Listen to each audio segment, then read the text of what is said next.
as the prevention, diagnosis, improvement, or treatment of physical and mental illness.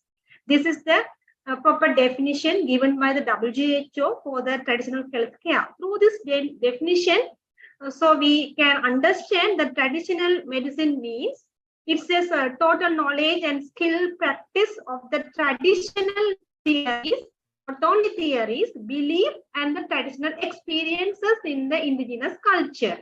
So through the traditional medicine, the traditional medicine is used to maintain the health, not only maintenance of the health, but also the traditional medicine contribute to prevention, diagnosis, and improvement of the treatment of physical as well as mental illness. This is the definition of the traditional medicine. So I have taken this fact from the research articles, the interesting and the surprised fact. As we well aware, the Sri Lanka and India not practice the traditional medicine. The most Western countries and the developed countries are practicing the traditional medicine. So almost 50% of the population in the developed countries are practicing traditional medicine. I have taken this information from the Vodka 2002. So when we see the America, the 42% of the people are for traditional medicine. In Australia, 48%. When we come to the India, 59% of people are on the Ayurveda medicines. In Japan, it's under 70%. Unani medicine is still used by the vast majority of the people in East Asia and the South Asia. So, an estimated 80% of the population in developing countries depend on the traditional system of medicine and of primary health. Previous slide, we noticed the developed countries practice about the traditional medicine. This slide is speaking about the developing countries. In the developing countries, 80% of the population is depend on the traditional medical system. In Sri Lanka, it is estimated 75% of the population use traditional medicine. In rural areas of the Sri Lanka, the traditional system of medicine catered 60 to 70% of the population primary health care needs. Therefore, over the past decade, herbal medicine and related products in herbal medicine have become a topic of increasing global importance in two views. One is the world health, maintenance of the world health. Another one is the international trade. So when we see the international trade, there is a interesting data I obtained from one research, the poll market research. This research has been done on 2021 last year. According to this research, it's very difficult to calculate with the accuracy the total global market for the herbal medicine. That means the traditional medicine was estimated $83 billion in 2019. It will be expected to reach $411.2 billion by 2026 and $550 billion by 2030 with the compound annual growth rate of 18.9% through 2030. So through this information, the herbal medicine is contributing the world economic market. Currently, the governments, international agencies, and corporations are increasingly investing in traditional herbal medicine research. They are showing they are interesting to invest the traditional herbal medicine researchers. So when we look at the Sri Lanka about the traditional medicine system, as we all are well aware, Sri Lanka is blessed with 4 systems of medicine. One is the Ayurveda. It's following by the Sinhala community. Then Siddha medicine. Siddha medicine is following by the Tamil community. The Unani medicine is following by the Muslim community, and the rich and unique native Desiya Sikicha, it's also called as a traditional medicine. So there are 4 systems are included under the traditional medicine in Sri Lanka or indigenous medicine in Sri Lanka. According to the Sri Lanka Ayurvedic Act, the Act number is 31 of 1961, the term Ayurveda includes all other 4 systems. That means the Siddha, Unani, Ayurveda, and traditional medical systems are included under the common term Ayurveda. So Ayurveda forms a part of the National Health Services provided by the government of Sri Lanka and includes a separate ministry for indigenous medicine. The previous ministry, the indigenous ministry, was a separate ministry. Now it has been included under Ministry of Health. So the government health planning blueprint recognizes the importance of Ayurveda. The Ayurveda term includes all other traditional medicine systems and its workforce, particularly in preventive medicine. This information has taken from the Ministry of Health and Nutrition 2007. So in the Sri Lanka, traditional medicine has been practiced for centuries. For centuries, mean around 3,000 years, Sri Lanka is practicing the traditional medicine along with other standards of medicine, including Western medicine. Researchers suggest that usually for minor illness, the first preference of people is traditional medicine. As we are well aware, for the minor disease illness, we never go to the hospitals for taking medicines. Just we search the traditional medicines or simple home remedies. Also, whenever Western medical treatments have failed, traditional medicine found to have proven useful. So when the Western medical treatment are failed, the people are seeking the Ayurvedic or Siddha Unani treatment. So when we see the registered Ayurveda practitioners in Sri Lanka, as per the latest data, there are 24,000 registered Ayurveda practitioners in Sri Lanka. Among the specialist physicians, Ayurveda accounts for 96.5%. It's in a high percentage. Siddha around 12.7 and Unani around 2.7. Apart from the registered physician, there are 8,000 traditional medical practitioners are practicing indigenous medicine in Sri Lanka. They are not registered under the Ayurveda Medical Council, but they descended from the reputed families with secret formula to cure disease and engaged in public health care. So, according to the Annual Health Bulletin 2018, it was retrieved on April 20th of 2021. It says nearly 600,000 patients visited to the Ayurveda hospital in 2021. But this data may be underestimated. Some Ayurveda treatments were not included in the data collection system. So, the details of service provided in the Ayurveda hospital indicate that they account for only 8% of the total number of patients are utilized the Western medical institution in 2020. When we come to the pandemics and the traditional medical health care, the traditional medicine, as I mentioned previous slides, is culturally entrenched as a primary source of health care for large segment of people in many low and middle class countries. During the pandemics, such as the COVID-19, it is inevitable that such population groups would seek treatment from traditional medicines, particularly the traditional medicine accessibility and the affordability consideration as well.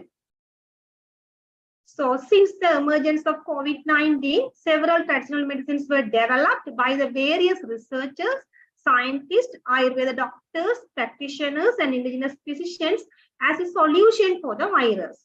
They were worked to discover the medicines and treating the COVID-19 disease by their own medicines. But such cures developed during the pandemic rise important question about the medicine safety and the effectiveness of the medicines. So, I should say about the researchers in traditional medicine. So many doctors, researchers, scientists discovered the medicines for the COVID-19, but they did not publish researches. They did not prove the effectiveness of such medicines through clinical trial. So, what are the lapses they are facing to do the researches in traditional medicine system? So, most of the studies were published only in the conference proceeding, very few in the peer-reviewed journals, and even fewer in journals with high citation indexes. So, they could, if we want to publish the research article in the high index citation journals, our article should be in a quality. Otherwise, they wouldn't publish the research. So, many of the randomized controlled clinical trials did not adequately reported on key study components such as sample selection, selection of outcome measures, statistical analysis, and data collection methods.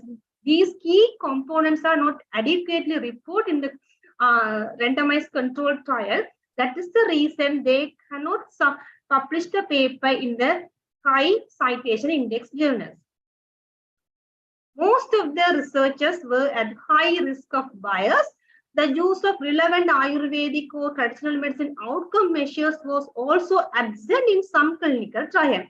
So if the research article has high risk of bias, or if the outcome measures are not properly reported, the high index journals would not accept the publication. So what are the recommendations for overcome these lapses or drawbacks? The first recommendation given by the WHO, the traditional medicine system should be supporting multidisciplinary research project with the official collaboration across institutions to build impact. We should interact with the other disciplines. With the collaboration of other discipline, only we can publish quality research articles. The second one, encouraging private-public partnership with the MOU, signed with the MOUs, to facilitate international level research on key disease and key traditional medicine intervention. When we notice the published articles in the Google, we can observe most of the articles are published. Most of the researches were carried out based on the institution or hospital-based research or university-based research. Very few researches has been done on the national level research. So when we do the national level research only, we can generalize our findings. Then only the global recognition will be achieved through this research. So improving the current standards of research project, the review boards, the ethical review boards, the research committee, and the ethical review committee at the major institution, for example, BMARI and the universities. Developing international collaboration through researcher training and through WHO collaborating centers. When the traditional medicine doctors or traditional medicine graduates receive the international collaborating researcher training, then we can publish a good research article. Facilitating dissemination of research finding and traditional medicine research impact through publications in index journal. I already spoke about this index journal publications. The next point also mentioned about the publication in the peer-reviewed index journal. So the WHO has supported what it terms as traditional and complementary medicine, TCM, including the WHO supporting to analyze the efficacy of traditional medicine to fight against the COVID-19. We can get the fund from the WHO to carry out the research to discover the medicine fight against the COVID-19. So what are the challenges the traditional system doctors are facing in terms of integrating with the Western system or competing with the Western allopathic system? What are the challenges they are facing? The first challenges, I can say, the lack of data on the availability, accessibility, and the utilization of the traditional medicine indicates that the Western medicine system gradually become more central part of healthcare delivery, with the traditional medicine system marginalized over time. Because of the lack of data on the availability and the accessibility of the traditional medicine system, the Western medicine gradually become as a more central part in the healthcare delivery. Other major challenges what we are facing at the moment, the problems of authenticity. Due to the unregistered or illegal practitioners in the traditional medicine field and lack of integration of traditional medicine with the Western treatment methods are also reason for the marginalization. As I mentioned in the previous slide, there are 8,000 doctors are practicing traditional medicine without register themselves under the Ayurveda Medical Council. So they considered as a unregistered or illegal. So because of these unregistered or illegal practitioners, the quality of the traditional medicine will be questionable. However, during the pandemic season, the pandemic time, the country saw several Ayurveda medicines developed by the various groups, out of whom were registered practitioners, while others were non-registered indigenous physicians. Even though they are the non-registered or illegal indigenous physicians, they found or they discovered the medicine against the COVID-19 virus. Some medicines are said to improve the immunity against the virus, but are not a direct cure. Some medicines are not cured directly, but the ingredients of the medicines increase or improve the immunity. Additionally, the Ministry of Indigenous Medicine, the Department of Ayurveda, and the Ayurveda Drug Corporation developed several drugs targeting the patient and those who were at the high risk of contracting the virus. While Ayurveda hospitals were allowed to treat COVID-19 patients with TM. This is the role of the traditional medicine during the pandemic season. The Ayurveda hospitals were allowed to treat COVID-19 patients with the traditional medicines. These traditional medicines were prepared by the Ayurveda Drug Corporation, the Ayurveda traditional medical practitioners, researchers, and scientists were discovered the medicines and treated the patients of COVID-19 during the pandemic season. However, unregistered practitioners marketing products without the clinical trial to an anxious population amid a crisis highlighted some of the key data and regulatory gaps governing the traditional medicine sector in Sri Lanka. The unregistered or illegal practitioners, when they are marketing the product without the randomized clinical control trial, then the effectiveness of the medicine become questionable. So how we can overcome these lapses or these challenges? The first thing, the interacting traditional medicine and Western medicine system in the way forward. The interacting medical system is the only way to overcome these challenges. But the government should take several policy decisions to bridge the existing gap between the two systems. So we cannot overcome this challenge. The government should take decision to bridge the gaps between the Western medical system and the traditional medical system. So how the government can bridge the existing gaps? So number one, previously also I have mentioned as a first challenge, the lack of data in the accessibility and the availability. So the government should establish an effective data collection method and the management system on the Ayurveda sector. That includes, that data collection methods management system includes number of institutions, type of health services, human resources involvement, number of treatment, including inpatient and outpatient record, etc. If we have the enough database about the patients and the institution and the medicine, then it's easy to interact with the Western medical system. Maintaining such records of availability, accessibility, and the utilization of various traditional medicines will help in taking necessary steps to integrate traditional medicines with the Western medical system. The second way is better access to information, the steps needed to facilitate appropriate clinical trial.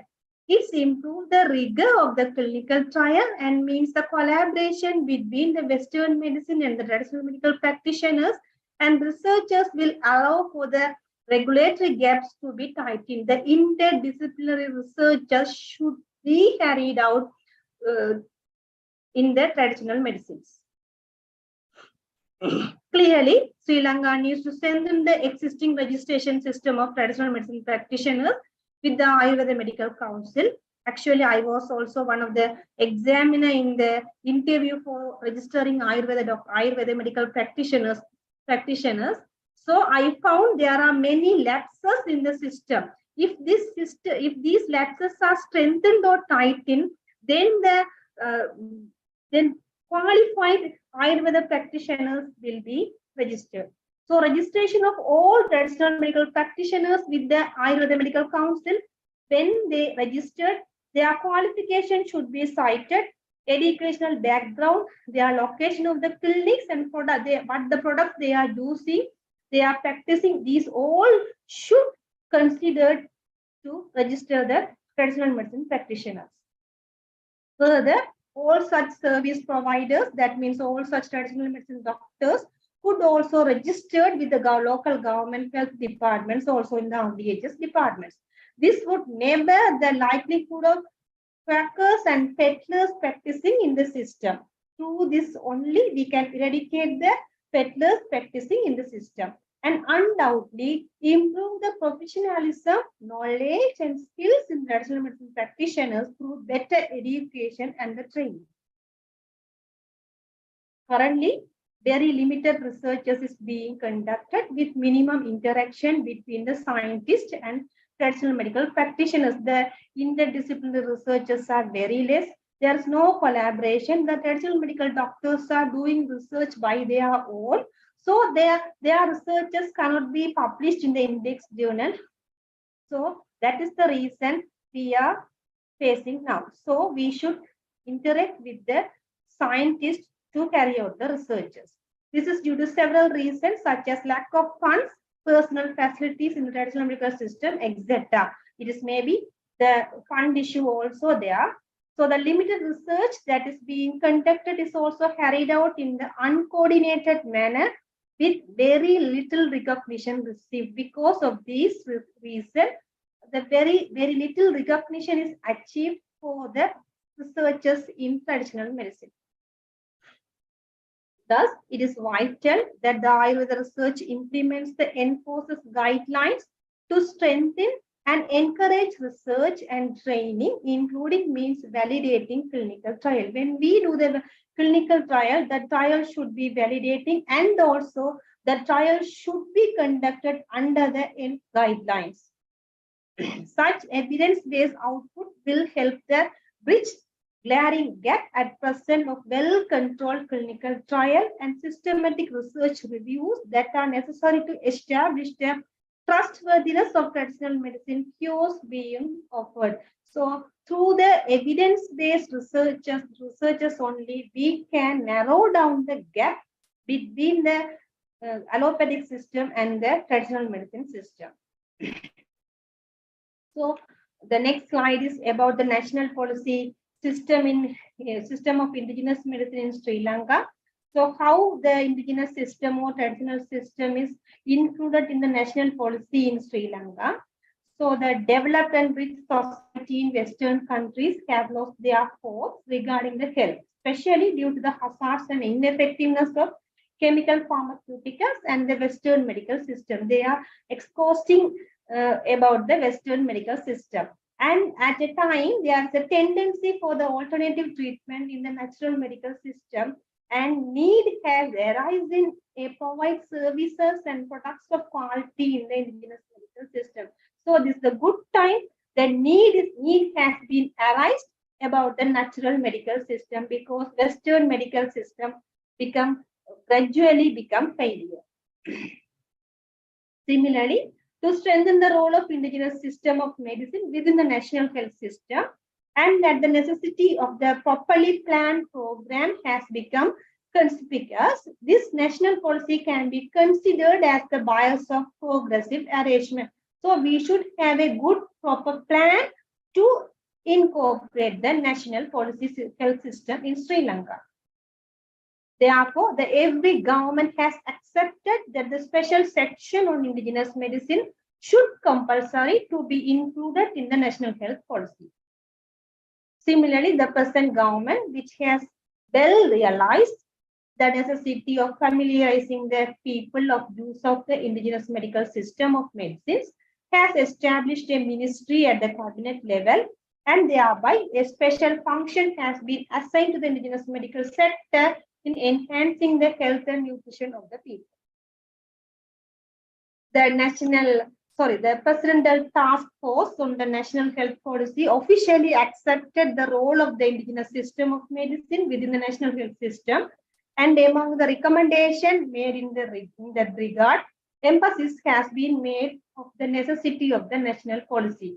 Therefore, the traditional medical system has been accepted by the Presidential Task Force on National Health Policy.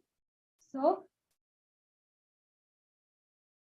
conclusion of my presentation, I have mentioned about what are the lapses or what are the challenges are facing by the traditional medical system doctors, how we can improve, how we can narrow down the gap between the Western medical system and the indigenous medical system. When we bridge the gap only, the integrated medical system can be developed. Through that, we can contributed the healthcare system very well. This is my conclusion.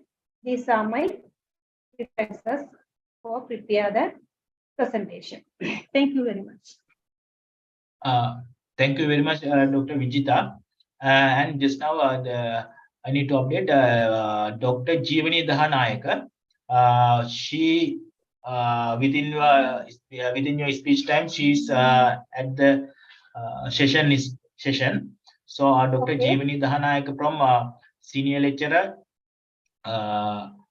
Department of Dravya Guna Vigyanana, Institute of Indigenous Medicine, University of Colombo.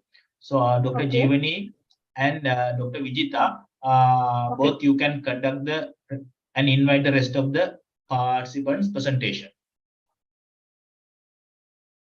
Dr. Jeevani? Yes, okay, thank you very much.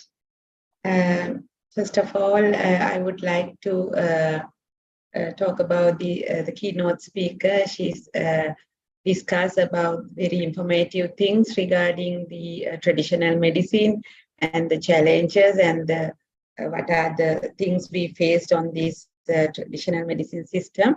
Very informative speech. And if there are any comments on this or not, then we can start our sessions.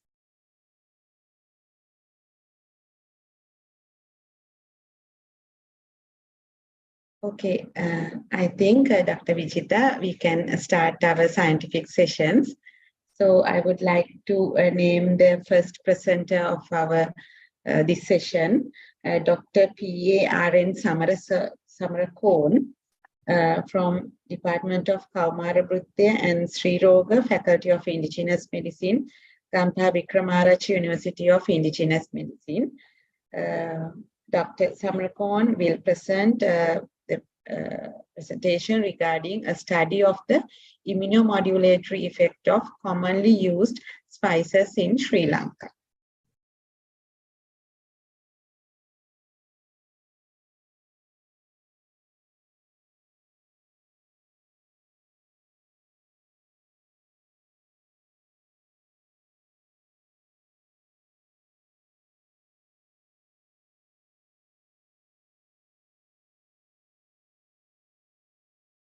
Dr. Samarakon?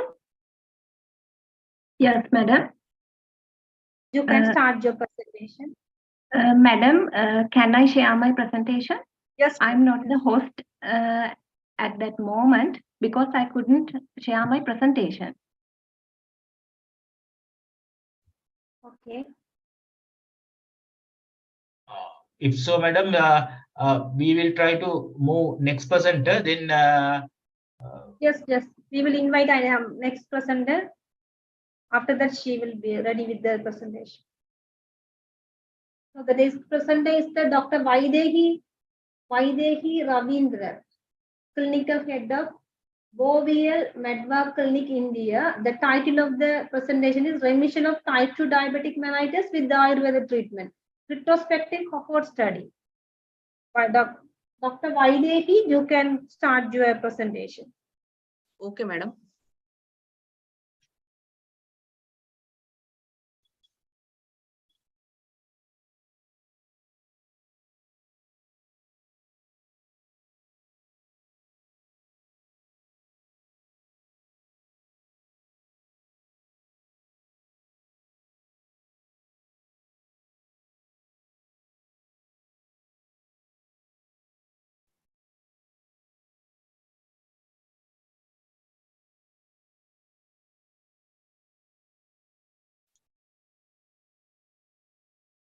Am I audible, madam? Yes, Yes. you are Can, audible. yes. Okay. Your slides are visible. Okay. So I will start my presentation. The topic of my presentation is remission of type 2 diabetes mellitus with Ayurveda treatment. Myself, I am Dr. Vaidehi Revankar, clinic head for Madhavbag Boroli East Clinic. I have been practicing in this clinic since last 12 years. Not only treating patient, but trying to reverse the disease is the main aim of my treatment for the patients. My co-authors for this study are Dr. Bipin Gaun, Dr. Rahul Mandole, Dr. Gurudatta Amin, Praveen Ghadigaonkar sir, and Dr. Ranjita Kevat. So the background or the need for this study was very but obvious that as we know, diabetes has been found in each and every family. It has been adapted as a lifestyle or a uh, part of a lifestyle of the patients. So it was intervention to avoid this multidimensional approach and preventing this diabetes from better treatments and management was very necessary. Thus, the aim of my study was to assess the role of comprehensive diabetic care program as an adjunct therapy to standard anti-diabetic medication in the patient with diabetes mellitus. For this study, a cohort of 42 patients was observed by me at Madhavbag Borivali East Clinic, Mumbai, India for a duration of 90 days. In this study, patients from age group above 30 years and below 80 years were included, having a HbA1c value more than 6.5 percentage. Patients with type 1 diabetes were excluded from this study. The study therapy or the module which was given for this set of 42 patients was comprehensive diabetic care management. The comprehensive diabetic care management includes of a Panchasutri treatment which has advanced Ayurveda, research-based modern medicines, modern diagnostic investigations, continuous monitoring of the patient, and exercise. Further getting deeper, the first Panchasutra, which is Panchakarma, the Panchakarma, which is also known as the Shodhan treatment in Ayurveda, the Panchakarma which were given to this patient first had a centripetal oleation, which we know as Snehan. The Snehan to this patient was given with neem oil. Neem oil was included as neem oil helps to reduce skin infection and also helps to heal the wound. The second Panchakarma which was given was thermal vasodilation, which we also know as Swedan. The Swedan was given for this patient from 15 to 20 minutes according to the patient's sweating with a Dashmul Kada. And third, the main Panchakarma, Basti, which was extract of Gudmar, Daru Haridra and Yashti Madhu. Gudmar helped to improve the functioning of beta cells in pancreas. Yashti Madhu, through its Lekhan Gun, helped to reduce the Kapha dosha, and Daru Haridra helped to rectify the Abhishyandi Gun of Prameha disease. So these three Panchakarma were given to these 42 patients. The next sutra which we know is diet. Diet or ahar is also one of the Traya Upastambha of diabetes, which was monitored and customized given to these patients. A customized diet box of 800 calories was given to this patient, which was a low carb and a high protein diet. This diet box was also infused with various hypoglycemic agents and was rich in micronutrients and antioxidants. This diet box helped me to control the diet of this patient and helped us to reduce the patient BMI and abdominal girth of the patient. Third sutra which played an important role in this study was exercise. 5 types of different exercises were taught to the patient and prescribed to the patient. First was balancing exercise. As we know, diabetes reduces cognitive functions of this patient. Balancing exercise through Tadasan, Vrukshasana, etc. were trained and advised to the patient. Breathing exercise through pranayam were taught to the patient. Stretching exercise through mild warm-up exercise. And fifth was strength training exercise through Surya Namaskar. Also, external weight training and self-weight training were taught to this patient. Fourth sutra which helped us in this study was herbal medicines. Ayurvedic herbal medicines helped me to break the prameha samprapti, improve the insulin sensitivity, and also had no side effects on the patient. Drugs like Gudmar, Guduchi, which acts as dosha shodhan and amapachan, Ashwagandha, which itself is an immunomodulator, Kutki, which acted on the liver dysfunction in prameha, helped me to reduce the prameha samprapti. Last but not the least was the monitoring of the patient. Continuous monitoring through various applications like Power App, and MIB application gave us a proper systematic parametric data of this patient.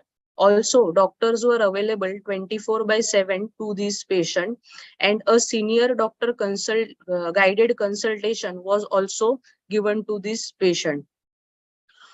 Through all this Panchasutra treatment, following results were seen on this set of patient. In their weight, average 5 kg of weight reduction was seen through the CDC program. Also, BMI from 27.55 to 25.36 was reduced. It showed a significant improvement in their HbA1c value, which dropped to 1.6%. These patients were further guided to a different investigation, which is also known as GTT test, a glucose tolerance test. In this test, a 75 gram of sugar was administered to the patient and 3 blood samples were taken. These samples were taken first on fasting, second after the sugar administration after 1 hour, and after 2nd hour.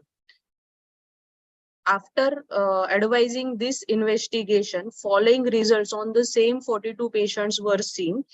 Out of 17 females, 6 females were completely GTT negative, and out of 25 male, 11 male patients showed a negative report. Overall, we could see that 33.33% patients showed an impaired glucose function, 26.19 patient had a positive report, but 40.48 patients showed a negative report. Thus, I can overall tell that the Vata Dushti in Prameha disease or diabetes was managed through Panchakarma, in which Snehan, Svedan and Basti was given. The Kledotpati was managed through a low carb, calorie restricted diet. Dhatwagni Mandya was improved through herbal medications, and Dhatu Shaitilya was trained through yoga and resistance training. So thus I can conclude that in 12 weeks of overall 10%, overall 10% of weight reduction and HbA1c correction without OHA support was observed. Remission of type 2 diabetes is possible with Ayurveda. CDC therapy successfully helped to correct glucose metabolism in more than 73% type 2 diabetes patient.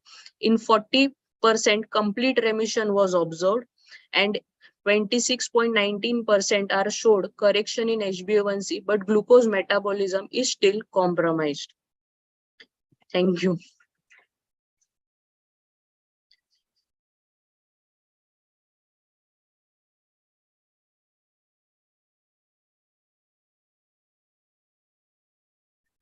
So any questions, madam? Dr. Vaidevi, your presentation, the way you present the presentation was good. That Thank you. selection of topic is well appreciated. Since the research involving with the humans it's one of the clinical trial, have you obtained the ethical clearance? Yes. Can you just have you obtained the? Can you just repeat the question? Ethical clearance. Ethical clearance. Yeah, ethical clearance was taken through the company for which I work. So that was done through the company by my seniors. To the company only develop the medicines, no? Other treatment methods, company cannot establish, no? You are the person, you should establish the treatment method. So because in your research, I observed there are many treatment methods you have included, the exercise and other things, panchakarma, yoga, breathing exercise, those things you have included. Then it should be reviewed under standard ethical review committee, no? When you deal with the diabetic patients? Basically, the treatment protocol has been used all over India in all our clinics, and those are copyrighted treatments by Madhav Bag. That is what I know of. So it is a protocol based treatment which we advise for our diabetic patient, and it is followed and observed by us and also by our seniors, and the data is submitted to them. Then they select the patients and provide us the study. Even though it is a protocol based research, you should get the ethical clearance from the standard ethical review board. It is my suggestion. Then the next thing, in under the research design, you have mentioned observational cohort study. Why you mentioned this is the observational cohort study? What is the reason behind that? Because it is just cohort study. Cohort study, as in I was told ki cohort study where you submit a data of more than 15 patients. So it was a cohort study, and observational, as in it was just my observation under my clinic, manje, in one of my branch. So it was an observation. It had many it showed some impaired glucose patient, it showed some positive GTT patient. So it was just an observation of 42 patients who were advised the same therapy, same comprehensive therapy. Hence it was an observational study. Okay, you mentioned about the power map and other maps, other things also, but you did not explain those things very clearly. The assessment, under the assessment criteria, you should mention all these things very clearly. Every criteria should be explained clearly in the presentation. Then only the audience will get to know what is power map, what is that pulse monitoring system. Those things the audience will get to know. That's it, my comments. Dr. Jeevani, you can make your comments now. Yes, Dr. Vijita, I also agree with you. If we are conducting a clinical trial, we have to take. We cannot hear Dr. Jeevani. Am I clear? Now, okay. Yes, Dr. Vijita, I agree with you. If we are conducting a clinical trial, we have to obtain proper ethical clearance from the relevant authorities. So I agree with you. And the sample selection also, she did not mention how she selected the sample for a clinical trial. She did not mention those things. Only 40 patients were selected. Likewise, she has mentioned it should be justified as per the statistical view. Yeah, she has to. Shall we invite other participants? Yes, sure. Thank you very much, Vaidehi. Thank you, madam. Thank you. I think next time you will improve the incorporate our comments for the yes, surely, madam. Okay, thank you. Bye.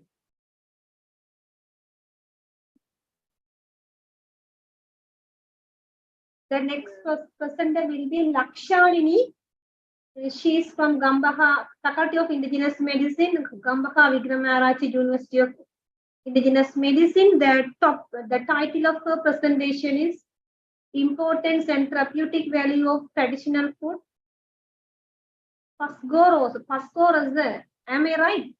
Phosphorus in human growth and wealth development review. Dr. Lakshalini, you can start your presentation by now. Am I audible to you, ma'am?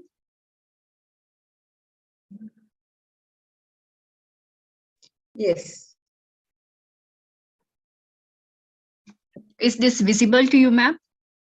Yes. Yes, we yes, can it's see your visible. presentation. Good afternoon, all of you. My name is Lakshalini. I am from Gampa Vikramarachi University of Indigenous Medicine. And my topic is importance and therapeutical value of traditional food, Pasgorasa, in human growth and wealth development. A review. In here, first of all, we will before selecting the topic, we should have definitely a problem. Here I have mentioned the research problem. Pasgorasa, that means milk-derived products. It has included milk, curd, buttermilk, butter, and ghee. Is one of the traditional food. It contributes to achieve the health and sustainable diet. Pasgorasa has a therapeutic action and nutrition as well. Overcome the emergency of the food insecurity due to COVID-19 pandemic, such as malnutrition, obesity, as well as diet-related non-communicable diseases. Pasgorasa can utilize because Pasgorasa is available all over the world. Traditional method Pasgorasa preparation meet the therapeutical and nutrients requirements. But modern industrial Pasgorasa preparation is struggling to meet the therapeutical and nutrient requirements. This is the research problem. The background of this research, Ahara and Vihara, which are congenial to the body constitution. As we know, Ayurvedic is the science of life. It has given the important status for the Ahara. Food is important thing. Sushruta also mentioned, healthy individual is who has an equal and homogeneous state of dosha, agni, mala, kriya, and cheerful mind and soul and senses of his body. In here, not only the physical state of the body they have mentioned, including the mind and soul and senses, everything included before, 1000 years before, the Sushruta Acharya as mentioned. Let me see the WHO organization definition. Health is a state of complete physical, mental, and social well-being, not merely absence of disease or infirmity. That is the statement which supporting the Sushruta Acharya statement also. So normally food can be divided into 3 categories: Sattvika, Rajasika, and Tamasika. Along with that, Manasa, that means mind, also divided according to Ayurvedic: Sattvika, Rajasika, Tamasika. Sattvika means cheerful, wise, intelligent, very pleasure. They can directly dealing with the godlike divinity. In case of Rajasika, that's a centralized, self-centralized mind. Active, passion, but they have a self-centered mind also. Tamasika is a very lazy and disgusting habits they have. Likewise, food also can be categorized into 3: Sattvika, Rajasika, Tamasika. Sattvika food increases the vitality, energy, health, joy, and cheerfulness. Rajasika food produces the pain, grief, and sadness. And also Tamasika, stale, tasteless, stinky, impurity. Why this is important? Because the food will construction, not only the physiological, it's important for the mental health. Likewise, milk and dairy product, that means Pasgorasa also one of the Sattvika food. Milk has unique nutrition that cannot be provided other foods. Pasgorasa, processing of food and preservation and therapeutic effects, there are a lot of. In ancient time, they have used extra milk for yield for the preservation and they are used for the therapeutic effects. But nowadays, the non-communicable diseases are more prone to kill more people than the communicable disease. And prevalence of the malnutrition and poor diet condition is available all over the world. In this review, the general objective is to review the traditional food pascorasa, significance and therapeutical values of the traditional preparation method of pascorasa. Specific objective is to review impact on modern agribusiness practices, crossbreeding, and chemicals in dairy products, and to report use of the pascorasa, overcome the malnutrition, and prevention of non-communicable diseases. In literature review part, in ancient people, consider this cow and cow milk as a mobile hospital because they have used for the various treatments. According to Ayurveda, this is the flow of the pascorasa production. From the milk, they will chew and fermented milk will produce curd. Then after curd will be chewed with the milk or few drops of the buttermilk, they will gain the buttermilk or butter. From the butter, it is melted into 100 Celsius and they will get the ghee. Each and every product is contributing the therapeutic effect in various ways. For example, in here, milk, as we all know, there are two main proteins are available, casein and whey proteins. In case of the casein, it increases the absorption of the minerals, especially calcium and phosphorus. In whey protein, lowers the blood pressure, autosynchronous, and CNS regulation it has, because these both having amino acids and biopeptides. Biopeptides is an important agent that lowers the blood pressure. In curd, it can act as a probiotic, immunity, and give the nourishment. Acute and chronic rhinitis and against the diarrhea and rotavirus are the important things. Apart from that, GAB, that means Gamba aminobutyric acid, and angiotensin converting enzyme inhibitors are available in the curd. Buttermilk. In buttermilk, contain protein and whey protein. That means lactose intolerance patient also can consume that. And vitamin A and D is available. And there is a less fat and calcium is high. In butter also having a tuberculosis, hemorrhoids, and facial paralysis, bleeding disorders, we can use. Migraine, eye disorders also, we can use it. In ghee, that is considered as a ajastrika rasayana and jeevaniya, and also CLA, arachnitic acid, and apart from vitamin A, B, E, K, omega-6, omega-3 fatty acids are available, and DHA also available, CLA also available, and it is an immunomodulator and hypocholesterolemic effect also present.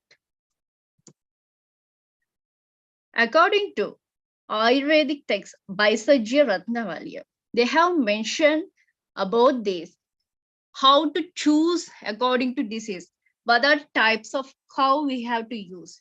From that we can get the milk, and what is the vessel we have to use to heat that milk, and what are the disease condition we can use. Milk, normally milk coagulation is an important role in the fermented dairy product. In previous research in Sri Lanka, in between the Tamankadu white and local breed are better than the Frisian breeds.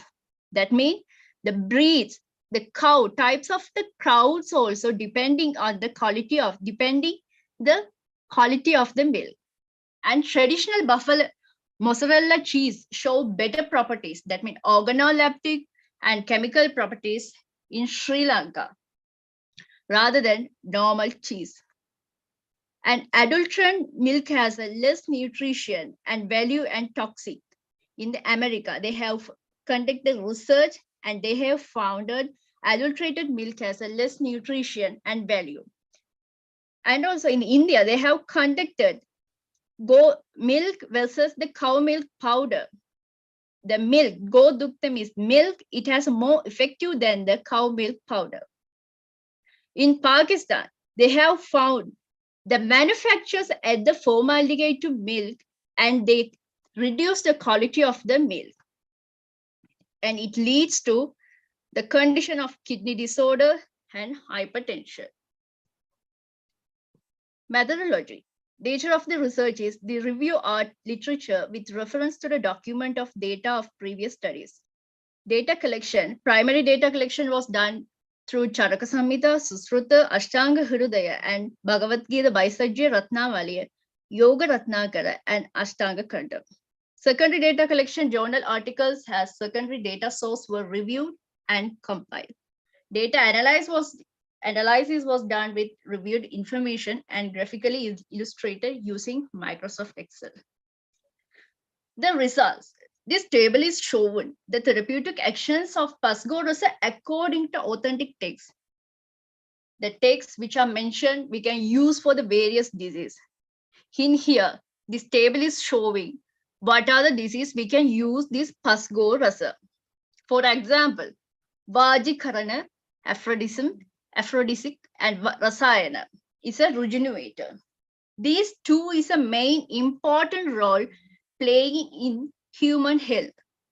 Rasayana means preventing the anti-aging and preventing from the diseases and preventing from the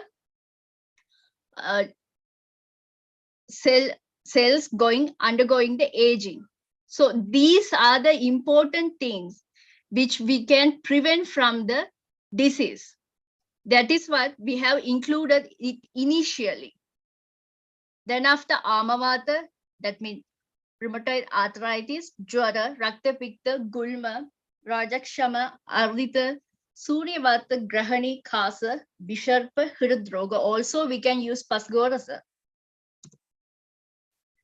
And this is also about the diseases, the various diseases we can use for this Pasgorasa. In this, according to research findings, the currently moving on with presenting the Pasgorasa researchers, what they have made and find out that therapeutic actions, especially in cow milk, they have found anti-carcinogenic and immune modulator, and what are vitamins A, B, C also available. Apart from weight loss, we can use and type 2 diabetes and obesity because bioactive peptides are available. In curd, that is called Dadi. It's already we know that is act as a probiotic and you can use for intermittent fever and protein energy for malnutrition, and also inhibit the growth of the salmonella and typhoid, prevent the bacterial vaginosis. Apart from the decrease the LDL level and also candidal colonization, inhibiting the angiotensin. Takra means buttermilk. It also enhances the mucosal barrier integrity and also immunomodulator, angiotensin converting enzyme, inhibitory activity, sphingolipids.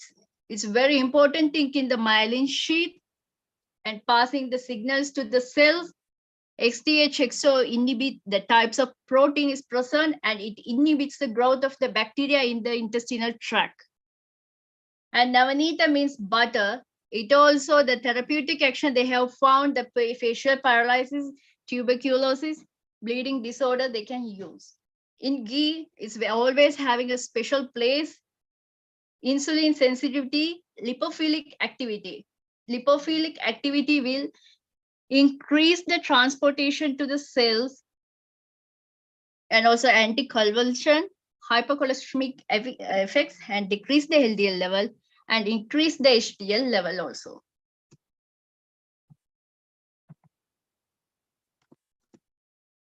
And this is a graph which is showing the previous studies have conducted to identify. The first graph is showing the milk coagulation properties to identify which is the best breed types. That means profile of native or the types of foreign natives. In this graph, the native improved cattle breeds have shown the high potential in milk coagulation properties. Apart from that, comparative analysis of the quality of milk collected in the Pakistan. Second graph is showing in Pakistan, they have analyzed the quality of the milk. They have gathered the buffalo, cow, goat, sheep, various types of milk, and analyzed the total TTA and fat, total solids, protein, total nitrogen level, lactose, and ashes value. In this, there are two graphs. The first one is showing DHA content. It's very important for the brain functions of human being, especially in child, we need it. That is, in this graph, the traditional Ayurvedic method preparation breather, that means the ghee is prepared through the traditional Ayurvedic method, as showed high DHA content comparison to the commercial available breather.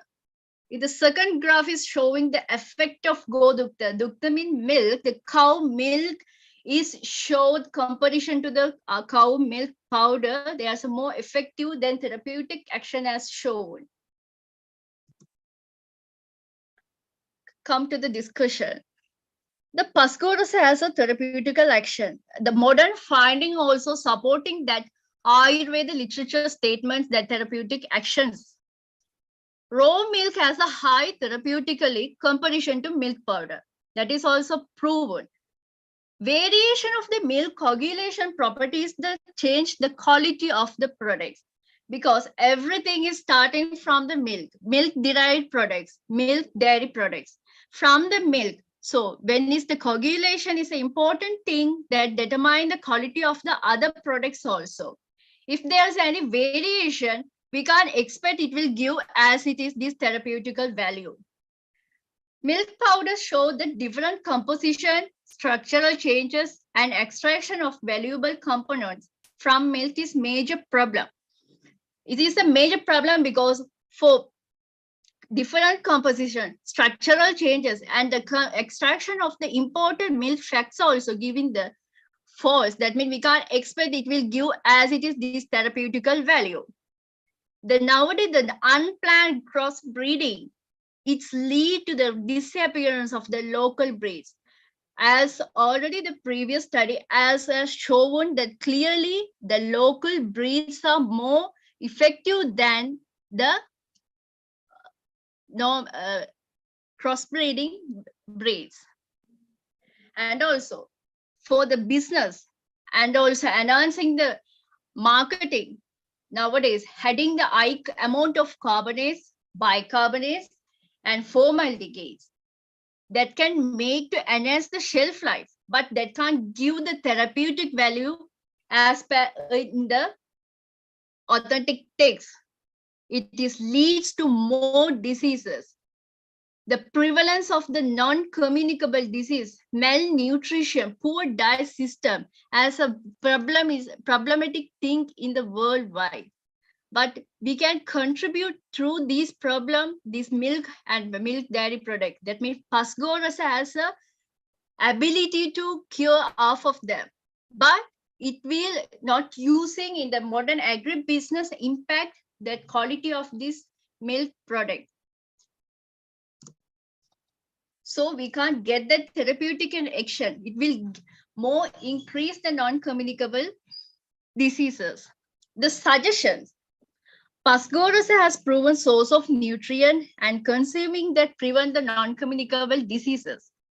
And Pascoras contribute to achieve the global nutrition objective in 2025. The global nutrition objective is in 2025. They are aiming to reduction in the stunting in the children and aiming to reduce the 30% of anemia in children, and also the malnutrition and overweight. They have aiming to object to bring that in global nutrition in 2025 to reduce that level.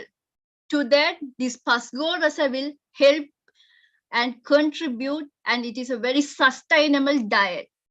But unhygienic milk production chains and adding the chemicals and not quality breeds are decreasing the quality of the milk and milk derived products that pass go rasa. Unhygienic milk production chain should give urgent attention from the responsible authority, and more attention should be paid to the uniform quality of the raw milk, selective breeding, and productivity of animals. It has already mentioned in the Baisaji Ratnavali also. Using modern agribusiness as per useful way. Producing high quality traditional dairy products with added value and beneficial characteristic from the aspect of the healthy diet. It will be helpful to achieve that global nutrition objective also. These are my references, and thank you.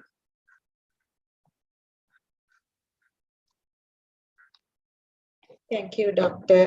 Lakshalini. Now the presentation is open for the questions. Dr. Lakshalini, can you go to your objective slide, please? Okay, ma'am.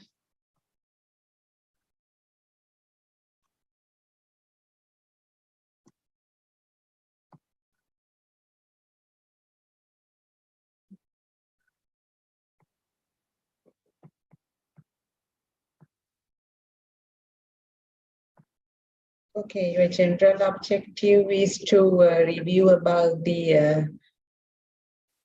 Is this visible, ma'am? Yes, yes. Review the traditional food plus Rasa.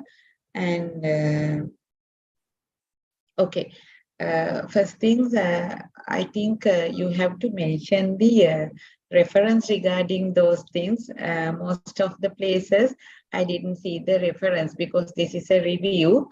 You mentioned about the references related to the modern findings, but in Ayurvedic literature information, some places you did not mention the references. It is important because this is a review. So Pasko Rasa, we have a shloka for Pasko Rasa with the reference. So you have to mention it. And also, that is the main thing that I have observed. And you can improve this review in our Vruddhatraya and Laghutraya. There are many more information regarding these Shira, Dadi, Vruddha likewise. So you can improve your review by reviewing those literature also and develop this review to a good journal paper. Okay, ma'am. Okay. Okay, ma'am. Thank you. Yes, I am here. Dr. Lakshalini. Yes, ma'am. The way you prepare the presentation is really appreciated. Even though it is a review article, you have followed the scientific research writing style. You have formulated the objective methodology and the results part and achieved the conclusion also. So it's really appreciated. As Dr.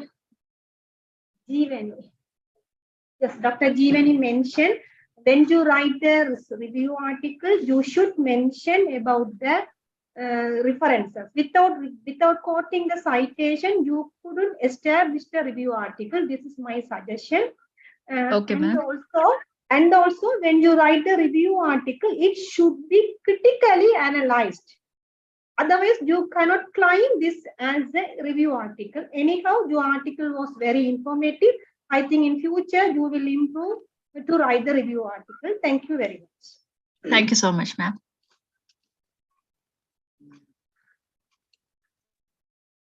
Vijita, I think now we can invite our first presenter, Dr. Samarakon. Yes, Samarakon, study of immunology. Yes, madam. Yes, madam. Are you ready for the presentation? Yes, madam, I'm ready. Okay. Okay, do the presentation.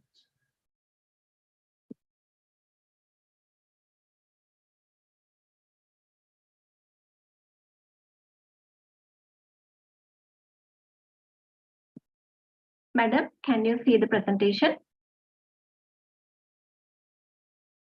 Yes, we can Yes, see. it's audible and you visible. are able to us. Start your presentation.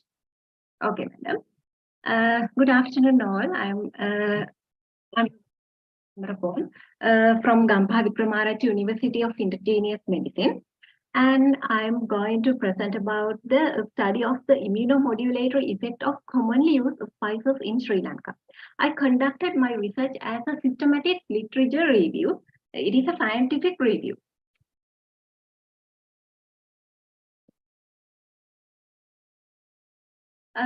Research problem. We can experience nearly about the COVID-19 situation. And this situation, we can see about the patients that they generated the mild to moderate symptoms, and it will get very complicated. As a result of that, government have get the some idea to isolate the person by preventing the spreading the pathogens from others to others. As therefore, people couldn't even get the medication, and they used to take the following the food and behavior and the home remedies to enhance the immunity. Therefore, the people in Asian countries are the still largest consumer of the spices. Hence, the immunomodulatory effect of the spices is the most important topic, I think, nowadays to talk about the enhance the immunity. Introduction and background. Immunity is the very much complicated and the very much complex inside the cell. These immunomodulators, such as monocytes, macrophages, neutrophils, and the cytokinases are the immunomodulators that act inside the body. And mainly I focus in this research for the cytokinase. The cytokinase is the extracellular protein and intracellular regulators and mobilizers, act as antiviral and antineoplastic agents. At the cytokinase involve the communication between the T cells and the macrophages. Macrophages were the production, especially interferons, tumor necrosis factors, interleukin 10 and interleukin. Sorry, madam. Interleukin 10. Interleukin 10 and interleukin 12. T cells were produced interferon, IL-2, IL-4, IL-10, and IL-13. The accumulation, one side of the research is antioxidant effect. Free radicals, accumulations of the free radicals is the one of point that reduce the immunity inside the body. Therefore, it will lead to accumulate the polyunsaturated fatty acid inside the cell and reduce the ability of the lymphocytes to respond against pathogens. Therefore, antioxidant effect is very much important for the immunity.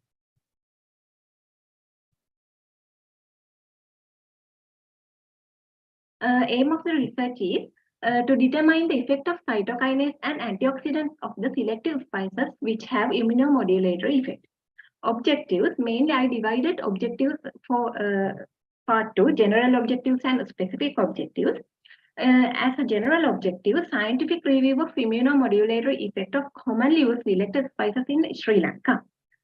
Specific objective is to identify the most effective phytochemicals of selected spices, to identify the effective cytokinase, and to identify the antioxidant effect of the selected spices. These are the samples which I selected to the review: cinnamon, clove, pepper, cardamom, nutmeg, and turmeric. I conducted my research as the systematic literature review by following the PRISMA model. PRISMA means preferred reporting item of systematic literature review and meta-analysis. I collected research articles from the Google Scholars and the PubMed. Under the inclusion criteria, I gathered the in vivo and in vitro articles to the immunomodulatory effect and the antioxidant effect, and the year range is 2008 to 2022. By identifications, I found 109 research articles by reading the topics, but I have to exclude some researchers under the exclusion criteria because some research are non-English research, some are asymptomatic, some research have not clear information. Therefore, finally, I included 36 researchers for my review. Results, when we talk about the phytochemicals, cinnamon, bark of the cinnamon is the main part of the cinnamon that we take for the spices. In this cinnamon bark mainly contains cinnamaldehyde and the camphor. Seeds of the pepper mainly contain piperine, and the clove mainly contain eugenol and eugenol acetate. Cardamom mainly contain 1,8-cineol, cyniol and terpinyl acetate. Nutmeg mainly contain mesodihydroguaric acid and myristicin and malaboric cone. Turmeric mainly contain alpha and beta termerone and also the curcuminoid. The main part of the research is immunomodulatory effect. When we talk about the immunomodulatory effect, cinnamon have the effect of increase the IL-1 beta, interleukin 2, interleukin 6, IL-15 and interferon gamma. And also it has the effect of increase the hemoglobin and white blood cells and lymphocytes and immunoglobulin level in the blood. Seeds of the pepper, main phytochemical that I have earlier mentioned is piperine. This piperine have the effect of increase the interferon gamma, interleukin 2, interleukin 1 beta, TNF alpha and IL-4. And also the clove have the effect of increase the interleukin 6, 12, 4 and 10. Cardamom have the effect of reduce the proliferations of the splenocytes. It will make a good immunatory effect. Nutmeg have the effect of increase the IL-6, IL-10 and IL-2. And the turmeric have the effect of increase the immunoglobulin A, G and M. And also it has the effect of increase the total WBC count and bone marrow cellularity and alpha esterase positive cells. Review of antioxidant effect according to the results of the antioxidant effects, all the spices that I selected have the effective free radical scavenging effect. This free radical scavenging effect is done by using various methods like tyrosine inhibition assay, monoaminase oxidase assay, DPPH, ABTS method, and FRAP test. All of the spices have effective in vitro and in vivo experiments that I have found effective free radical scavenging effect. Discussion. IL-2, interleukin 2 is one of the main cytokinase which is contributed to enhance the immunity, and it will growth activity of the T lymphocytes and B lymphocytes. Cinnamon, nutmeg and pepper, these spices have the effect of increase the interleukin 2. And also the immunoglobulin, the cinnamon and the turmeric have the increase the immunoglobulin inside the body. This immunoglobulin have the effect of neutralize pathogenic antibodies and also help the inductions of IL-12 secretion, and which is downregulate allergic inflammation. Interferons, this interferon have the effect of enhance the binding of macrophages and T cells also. This and also the other activity is this interferon gamma has the effect of macrophages polarization to M1 and M2. M2 is facilitated to tissue repairing, and M1 supply pathological effect for secretion for pro-inflammatory cytokinase. Another one main phytochemical is interleukin 6. This interleukin 6 is increased by the nutmeg and cardamom. This interleukin 6 have the effect to promote the megakaryocyte maturation and increase the release of the platelets. Another one is IL-4. This IL-4 have the effect of T cell to convert Th2 cells and promote the pro-inflammatory, immunoglobulin like IgM and IgG. Pipernigrem, Syzygium aromaticum and Mysterica fragrance have the effect of increase the IL-4. Another one main cytokinase is interleukin 10. This interleukin 10 is produced inside the smooth cell in the intestine, and this is store the resident intestinal were reported by the evidence based on the clinical trial inflammatory bowel disease patients. And the pipernicum and curcuma longum have the effect to increase bone marrow cellularity. In bone marrow, there is two types of bone marrow, yellow and red bone marrow. If the patient have increased yellow bone marrow than the red bone marrow, this patient will be faced a decreased immunity. This pipernicum and curcuma longum have the effect to increase the red bone marrow. Therefore, it is contributed to increase the immunity inside the body. Another one is reactive oxygen species. Reactive oxygen species is contribute to accumulation the nitrogen oxide inside the cell. This nitrogen oxide will lead to apoptosis and cell death. The Electeria cardamom, that means cardamom, have the effect of reduce the nitrogen oxide accumulation. Therefore, decrease the inhibit and prevent the harmful effect from nitrogen oxide. This diagram will summarize the discussions that I mentioned earlier. Conclusion. Spice used in Sri Lanka and India exhibited a wide range of physical and pharmacological properties. The immunomodulatory effect is the most valuable thing for the human body. All the spices mentioned below contributed to increase immunology in various ways. Cinnamon selenicum, cinnamon, pepper, nutmeg support to increase the growth and activity of the T lymphocytes and B lymphocytes and affect the development of the immune system. Pepper and turmeric increase the bone marrow cellularity, which produce RBC and WBC and lymphocytes. Immunoglobulin, which protect the body from autoimmune diseases, is increased by the cinnamon, selenicus, and curcuma longum. Other interleukins like IL-6, IL-4, IL-10, which stimulate the activity of the macrophages, is increased by cinnamon, Syzygium aromaticum, cardamom, and pepper, nutmeg, and curcuma longum.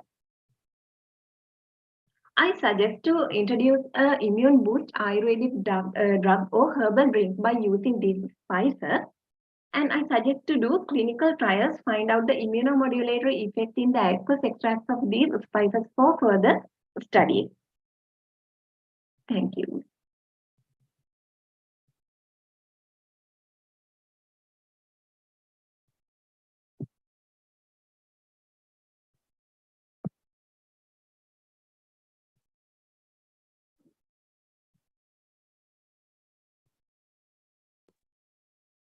Okay, the presentation is open for the questions or any comments.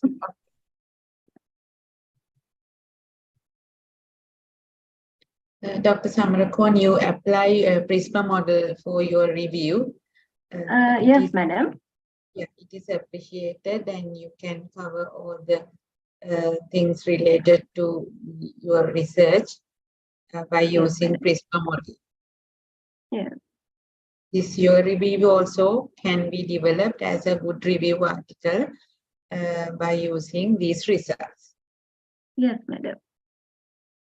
Yes, madam. Dr. Vijita. Sorry, madam. Presenter. Sorry, madam. I couldn't hear. Yes, Dr. Vijita, do you have any comments? Or I don't have any comments, but the way she presented the presentation is good. She followed the Prisma model, so it should be appreciated. She has established the research article as per the scientific writing style. And one comment I should say, when you write the review article, you should you should mention the in-text citation, even in the presentation also. This is my suggestion. Okay, madam. Thank you. Okay. Then we can move to our next presenter, Dr. KTA Shriyani Chandrika from Department of Dravaguna Vijnana, Faculty of Indigenous Medicine, from Wikramaraja University of Indigenous Medicine. Her topic is a study of the use of substitutes or pratinidhi dravya in indigenous medicine.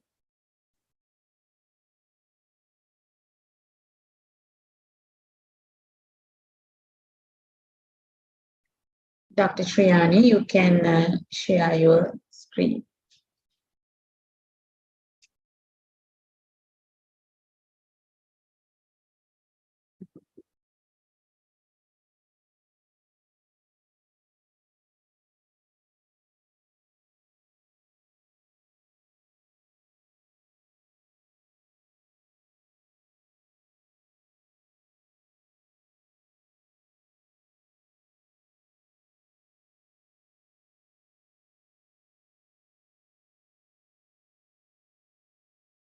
Good evening, all of you. Am I audible to you all? Yes. Okay, thank you very much. The title of the presentation is a study of the use of substitute or pratinidhi dravya in indigenous medicine. The study was completed by Dr. Sriyani Kasturiratna, Senior Lecturer, Faculty of Indigenous Medicine, and Dr. Sucharita Udahapu, the Lecturer Probationary, Faculty of Indigenous Health Sciences and Technology at Gampaha Wickramanach University of Indigenous Medicine. First, under the introductory part, several drugs. In modern days, several drugs which are not available nowadays. So we have to move to substitute. Substitute means drug. Substitute drug is used instead in order to gain the desired effect to the similar or original one. A concept called abhava pratinidhi dravya, wherein abhava dravya, it means unavailable drug, is replaced by a pratinidhi dravya or substitute drugs. Loss of biodiversity and habitat due to the overexploitations and expanding the human populations may also have pushed several species to near extinction level. And also, Ayurveda medicines are characteristics based upon the principles of Dravyaguna Vijnana. In a sense, the drug is identified, characterized using the Rasa Panchaka attributes of Rasa, Guna, Virya, Vipaka, and Prabhava, and also Karma. Because of that, Ayurveda medicine has given some information about possibility of using another substances in place of that substances in medical preparations via a pharmaceutical industry.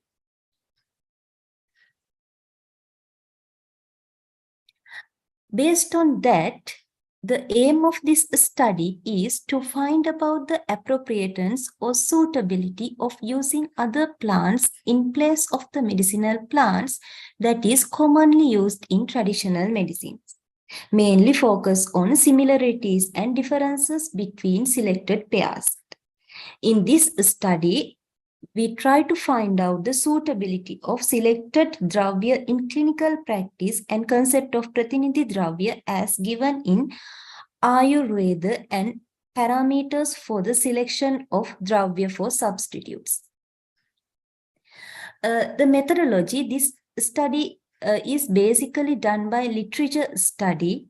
Literature searches were done regarding substitutional medicinal herbs in PubMed, PMC, and Science Direct, and other search engines such as Google Scholar, Google to gather secondary data. After the gathered data, obtained data were studied in comparison with recommended dravya of Ayurveda.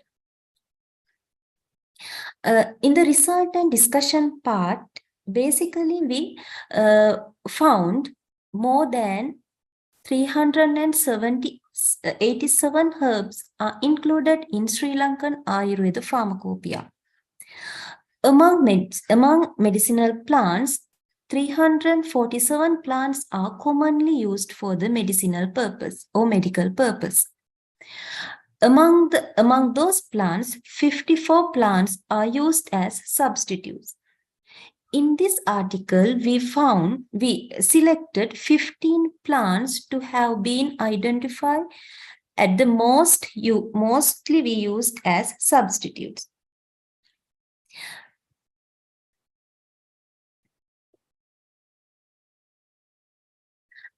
The selected plants are Daru Haridra.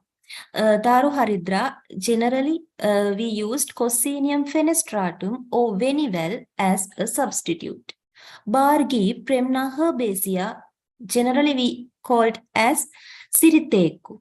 Patole Trichosanthus curcumina, we generally called as Dummel. Then Vidari, Ipomia mauritiana, Kiribadu, Kirata Tikth, Munnoria pinnata, Binkohumba, Rasna, Alpenia calcarata, Hing Arath, Shalaparni, Alicicapus vacinalis, Asven, Prishnaparni, Erva lanata, Polpala, Gokshura, Tribulus teristis, Hing nerenji, Bruhati, Solanum melengiana, melengena, Ilabatu, Parpata, Mulugosa viana, Patpadagam, Danti, Boimeria nivea, Death, Yavasa, Tragia involucrate, it means Velkahabilia, Rakta Chandana, Acacia catechu, Ratkihiriya, Lodra, Melaleuca leucodendron, it means Lotsumbulu. Then we analyze what are the similarities based on the taxonomical details. It means any similarities can be found out by families, genus, and other taxonomical level. Under the analysis of the taxonomical hierarchy, commonly we could found there are 5 plants, basically Bargi and Siriteku, both are belonging to Verbinaceae family. And also Patola and Dummalla, both plants are belonging to Cucurbitaceae family. And Rasna and Heen Arath, Zingiberaceae family. And also Shalaparni and Asven, both plants are belonging to the Fabaceae family. Finally, Vruhati and Ilabatu, both plants are belonging to the Solanaceae family. It means we identified 5 plants belonging to the same family. It means botanical similar in families. Then among the 5 plants, 3 plants species of belonging to the similar genus or genera also.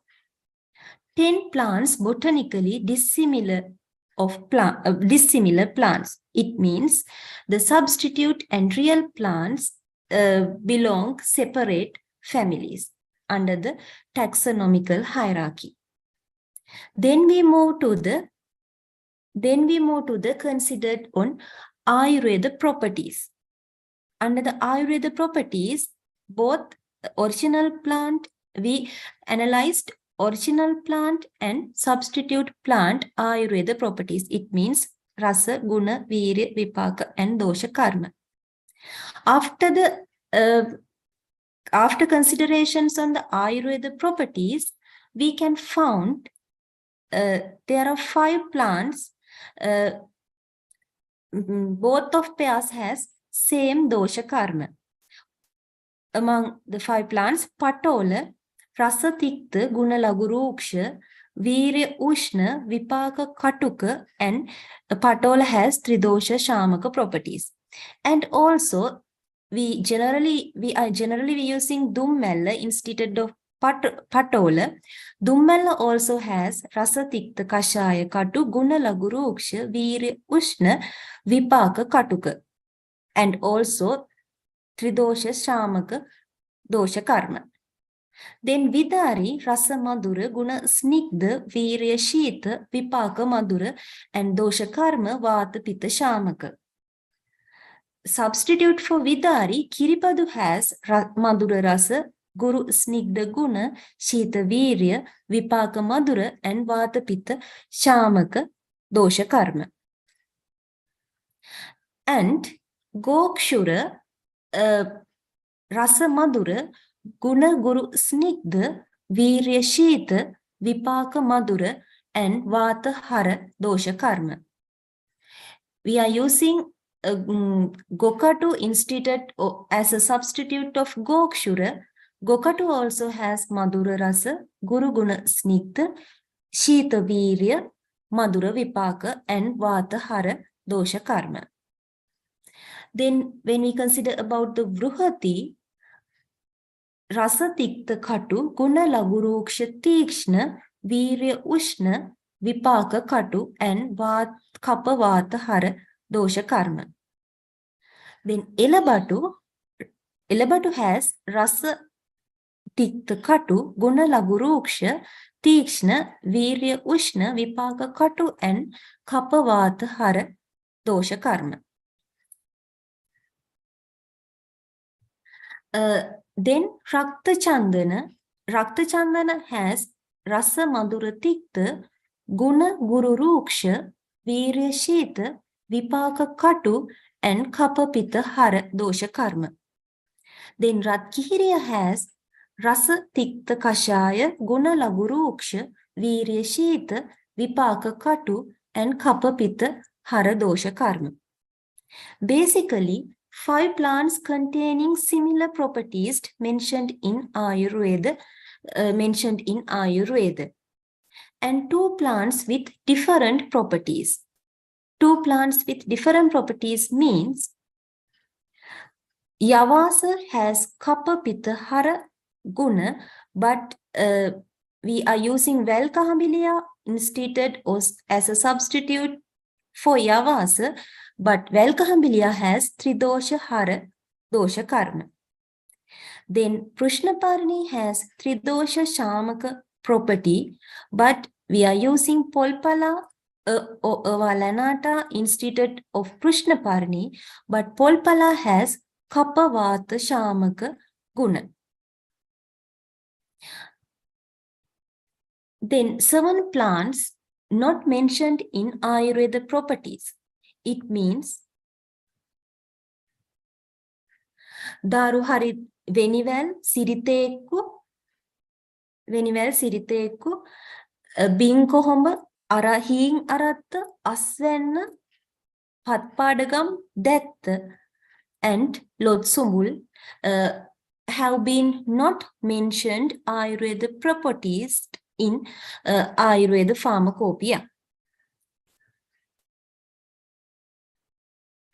Finally, conclude that they do not show any differences in clinical applications and qualities, and their longevity suggests that plants without the mentioned properties may be suitable for use. And finally, the suggestions, Ayurveda logic behind substitutions as well as phytochemical and pharmacological evidence is essential. Comparative study on phytochemicals, study of pairs of substitutes suggested for further studies. Thank you.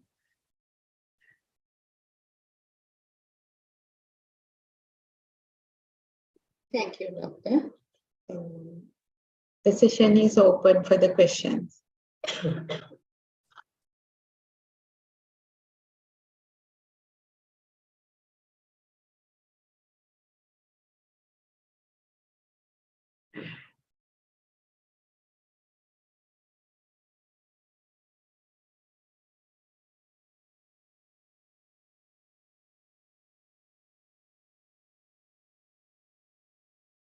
Okay, if there is no any questions, we can move to our next presenter.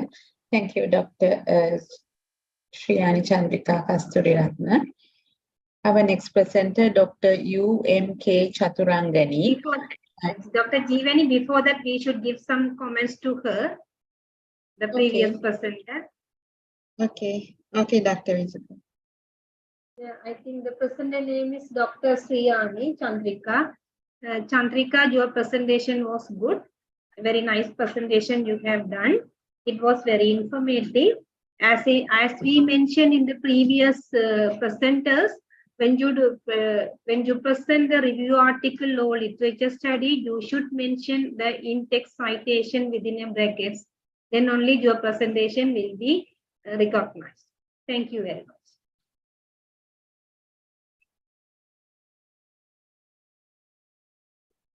Okay, Dr. Jeevani, we will invite next presenter. Okay. Dr. UMK Chaturangani from Department of Chikitsa, Faculty of Indigenous Medicine, Gampaha Wickramaraj University of Indigenous Medicine.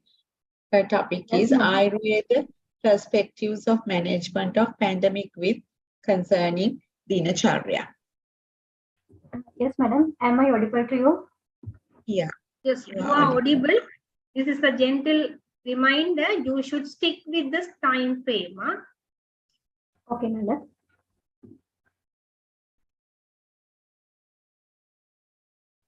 Good evening, everyone. I'm Kanni Chaturangani, participated from Gampaha Wickramaraj University of Indigenous Medicine. First of all, I will review that the problem that I got, the origin of my research is the pandemics have been uncontrollable in the present era, and the knowledge of Ayurveda Janapadotvansha has not been focused critically, which is a factor to be attentive. So I thought to refer about the history of pandemics. When concerning the history of pandemics, this image mentioned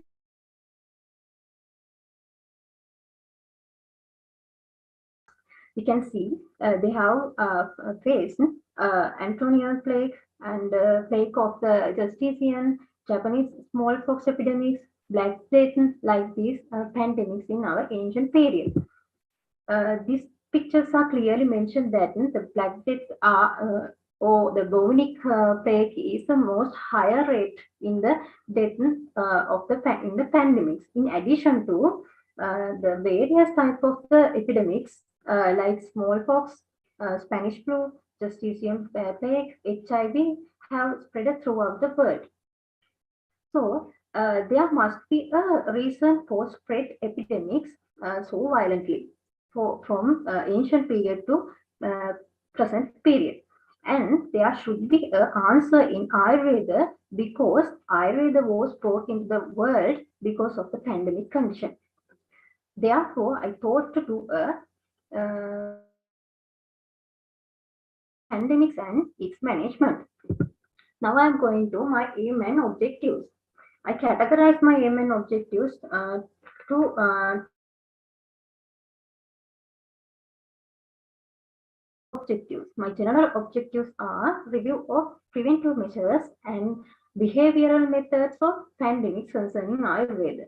The specific objectives are study of preventive methods of pandemics concerning Ayurveda, study of the Ayurvedic behavioral methods for pandemics, and also the preparing a sustainable guideline for future issues due to pandemics. Now I am going to briefly discuss about my research topic. Actually, the epidemics or pandemics are a serious global whole world. It is the same in the present era as well as past era, not only that in the future.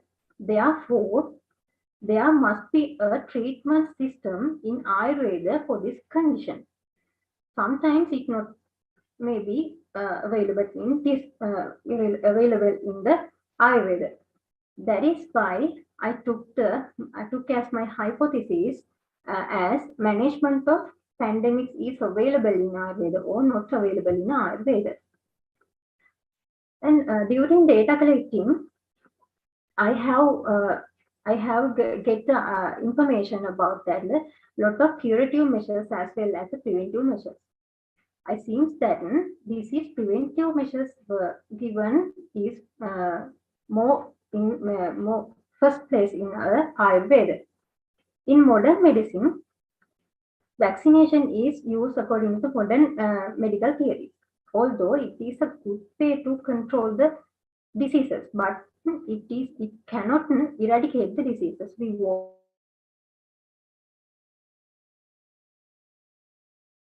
reveal that behavioral methods and dietary methods preventing diseases and subsided diseases from the body.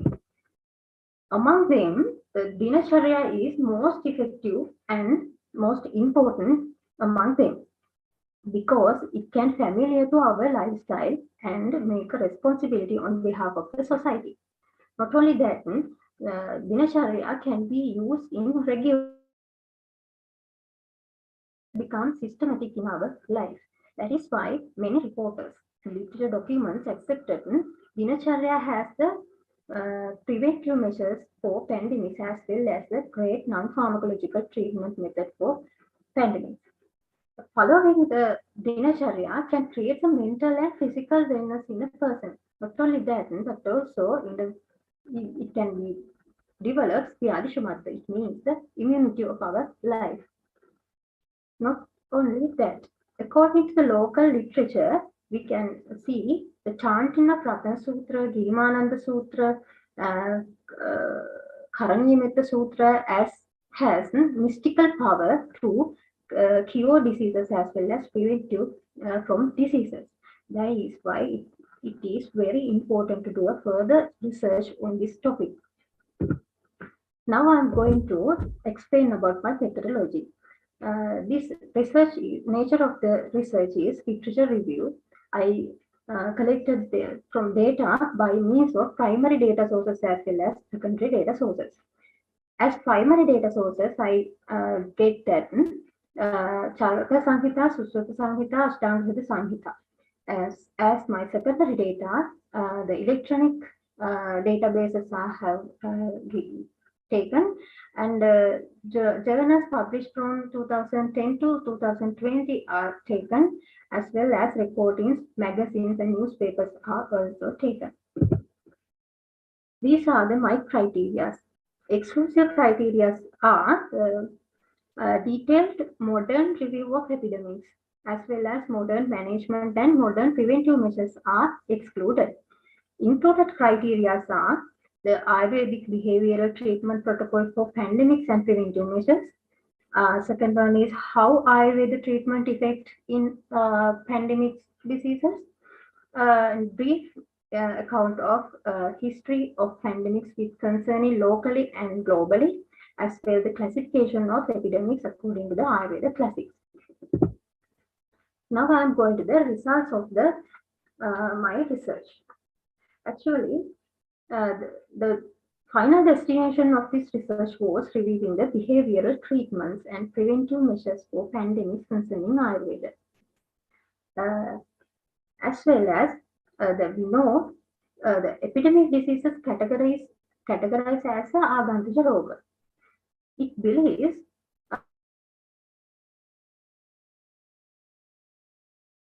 arise due to the microbial organism. According to the innovative theories, that is why these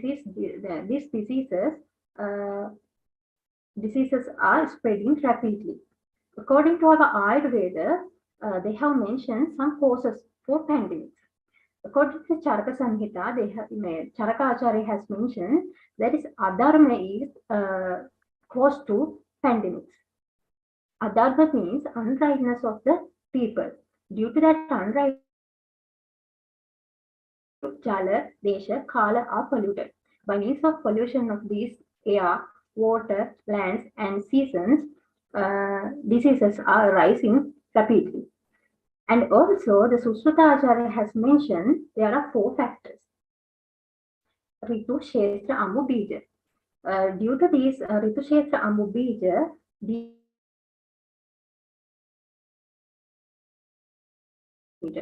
if we taken that bija, it is similar to the pathogen of the disease. As well as Shestra, it is similar to our body.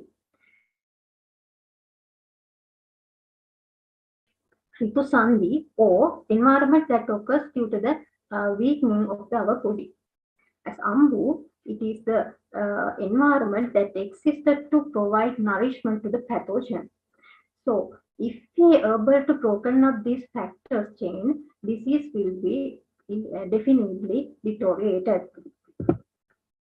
In this slide, I mentioned there are the solution in Ayurveda. There are so many solutions are given in Ayurveda. Basically, the behavioral treatment, knowledge about the Tridosha and Atma, rejuvenating therapy, and Ashtavidha Ahara Visheshayatana. First one is the behavioral treatment. The Dinacharya, Ritucharya,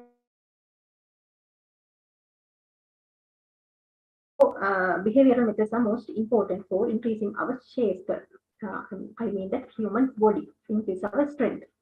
Another one is avoiding from as well as self-control of the indriyas, as well the snana, sthanatyaga. It is means that in present era, quarantine and yagya. By means of the yagya, the puja is performed by using fires. Here, the germs in the surrounding by that flame. Thus, the beacher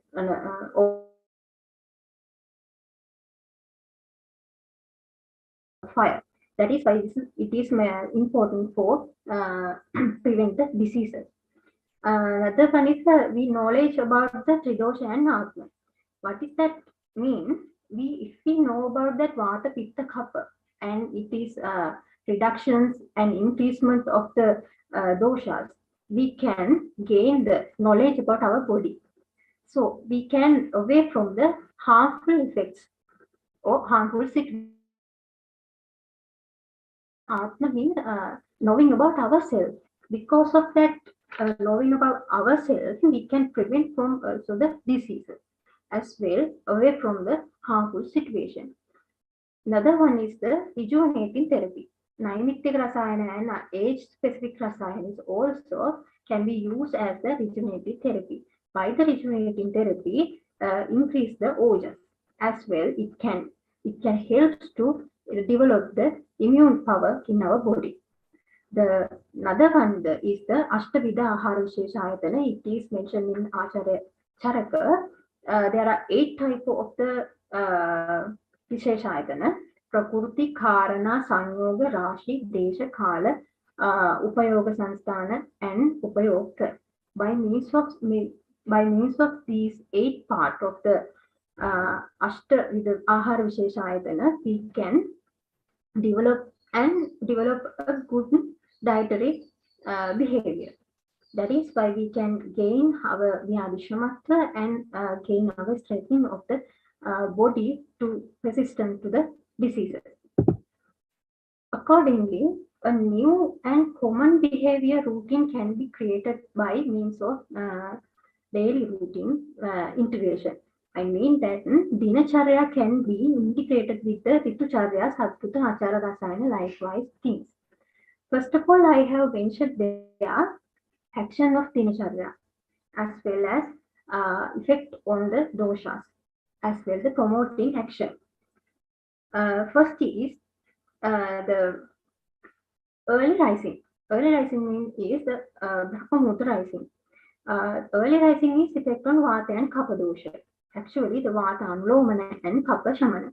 It is promoting the Ayu, Agni, Di, Dhruti, Smruti like actions. Jalapana is effect on Pitta dosha. It is actually Pitta Shamana. It is Pitta Shamana.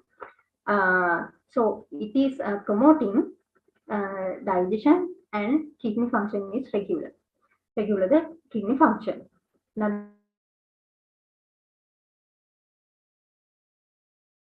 Tridosha Shamana. It is directly go to the Mukha Saukya as well as Bhojana. It is mean we can get foods as an appetite. Jalanita is effect on Kapha Shamana. It is promoting Medha, Smruti, eyesight. Another one is the use Anjana. Akshidosha, Dosha Samana. It is promoting the clarity of the vision. Another one is Nasya, is also Kapha Shamana and Vasanlomana. It is good for and promoting the eyesight, voice, and glow the face. Likewise, the Kavalagandusha Dharana, Dhumapana, Tambula Sevana, Abhyanga, Vyayama, Udvartana, Snana, prayers, breakfast. Another one is Swadhyaya and Swasthavruta. Those kind of actions also affect on Vata, Pitta, Kapha doshas as well as Mana. promoting the mental health as well as physical health. Therefore, that dinacharya is most beneficial for our life because of these effects. Next, I will come to the my conclusion. I mentioned there is the spending lifestyle according to Ayurveda advices, including Acharya Dharma, dietary procedures, and behavioral patterns ensuring achievement a healthy life in any harmful process to human being. Because earlier I mentioned that according to Ayurveda, advocated epidemics are caused by adharma. Therefore, we shouldn't make behaviors of the people. Therefore, I recommended that Achara Dharma, dietary procedures, and behavioral patterns. Among the behavioral patterns, the Dinacharya is special. I mentioned that this before. The Sattva, Achara Rasayada, Ritucharya can be integrated with this Dinacharya. That is why it is special. When Dinacharya is integrated with the Achara Rasayana, it would be help to make help to create a physical disciplinary person. By means of that, naturally make the person healthy.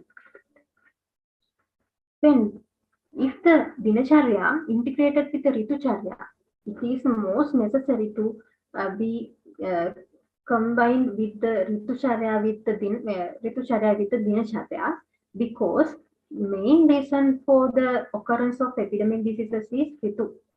I mentioned that in the first before that, it would be help to prevent dosha vaigunya and maintain the dietary wellness. So next one, Dinacharya combined with the Sattva, it may help to maintain ethical, social, mental, moral, and physical wellness in the person.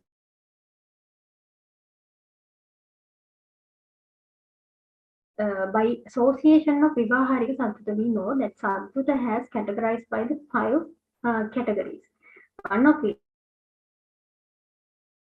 by combined with the Dinacharya, the Vivaharika Sattva, a person also speaks the truth, lives harmony with other persons, and respects the elders. Therefore, automatically, self-control is improved in the person. All of these behavioral methods that I have mentioned above will build up a certain Vyadhishamata in the people. Finally, I want to give a suggestions for society.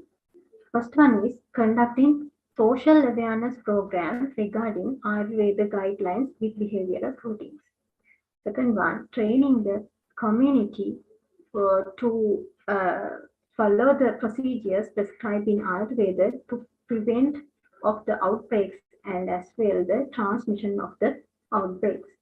Educating every hospital system about Ayurveda behavioral management during pandemic conditions, and further studies of epidemic diseases and behavioral treatments concerning Ayurveda. Final one is conducting further research on chanting, spirit, and pandemic prevention. This is my end of the presentation, and thank you all.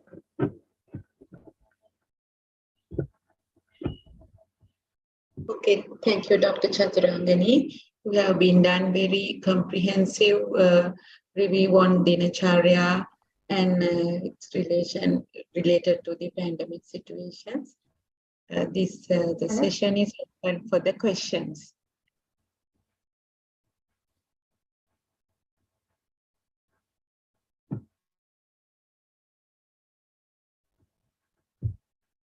Chaturangani, you have done nice presentation. Yes, madam. Thank you, madam. Yes. When you write the conclusion should align with the objectives. You have mentioned the number of objectives. The last objective was to formulate sustainable guidelines for the future issues. This was one of the objectives. But you did not mention anything about the guidelines in the conclusion. So in future, you should consider those things. The objective part and the conclusion part should be aligned. Thank you. Yes, sir. Okay, we can invite other presenter. The presenters, please tick on the time frame. Yes, our next presenter is Dr. M.M.H.M. Jayasinghe from Department of Dravya Guna Vinyana, Faculty of Indigenous Medicine, Gampaha Wickramarajah University of Indigenous Medicine. The topic of the presenter, a review on immunity enhancing effect of Kayam Hodda used in traditional medicine in postnatal period. Over to you, Dr. Jayasinghe.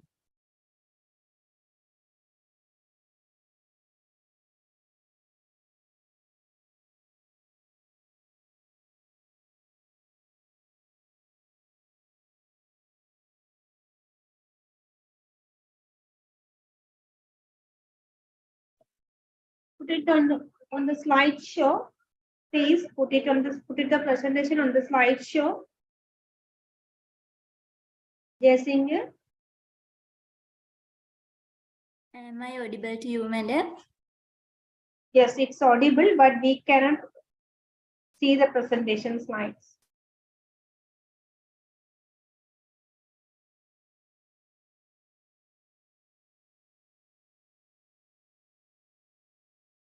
Am I audible to you, madam? Yes, it's audible, it's visible. You change your presentation to the slide mode. Ma'am, Can you turn the presentation to the slideshow mode? am I audible to you, ma'am? Yes, we can hear you. Can you? Yes, it's audible. Okay, thank you, ma'am. I'll start. Dear, okay. Okay. Okay. Hi, good evening, everyone. I am Dr. Harsha Jayasinghe from Department of Kaumarabhrutya and Sri Roga, Faculty of Indigenous Medicine, Gampaha Wickramarajah University of Indigenous Medicine. Today, I am going to do my presentation under the title of A Review on Immunity Enhancing Effect of Kayam Hodda used in traditional medicine in postnatal period.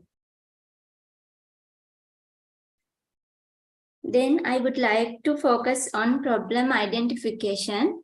Puerperal woman is highly prone to disease and complication due to the reduced strength of her body during puerperal period, which is why she must be improved in immunity.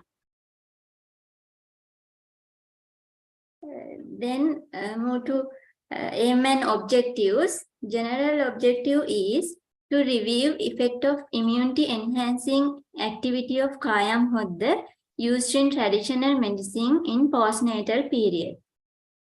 Specific objectives are to identify Ayurveda and modern pharmacological properties of ingredients of Kayam Hodda. Second one, to identify specific ingredient used in different recipes of Kayam Hodda. Another one is to documentation disappearing valuable knowledge in existing system of traditional knowledge.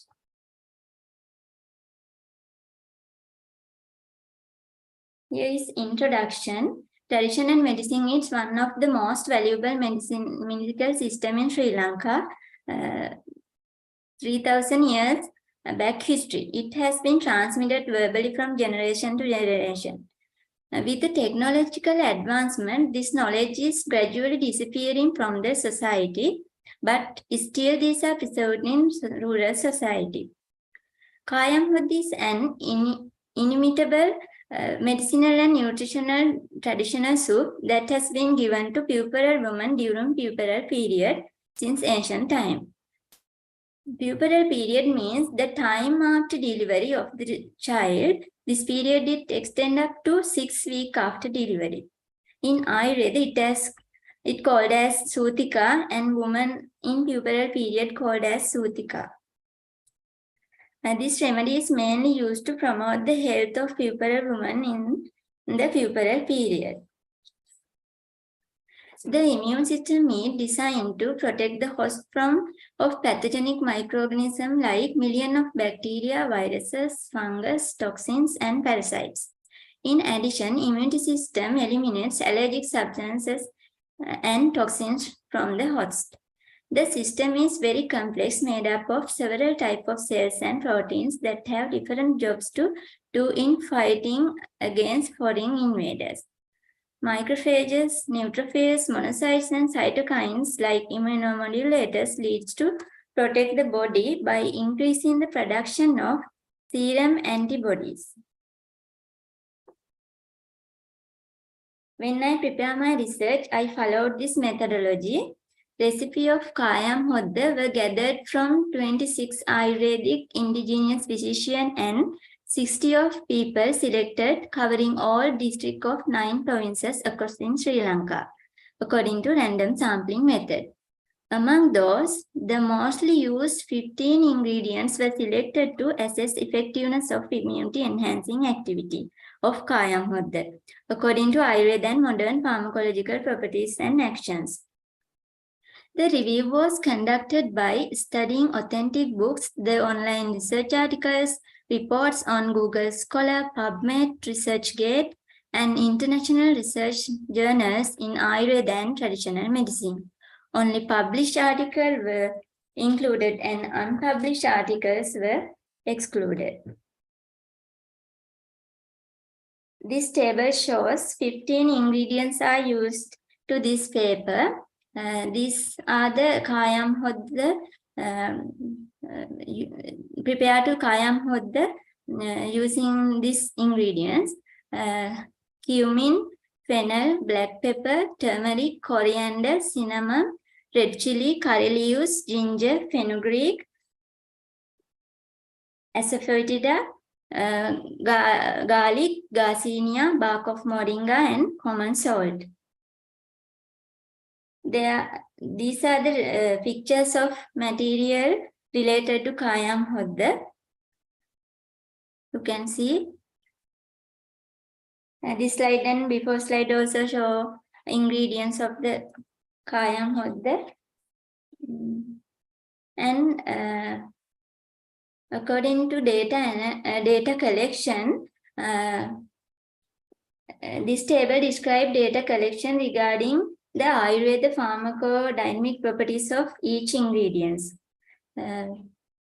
You can see I mention here ingredients, botanical names, rasa, guna, virya, vipaka, and dosha karma of each ingredient.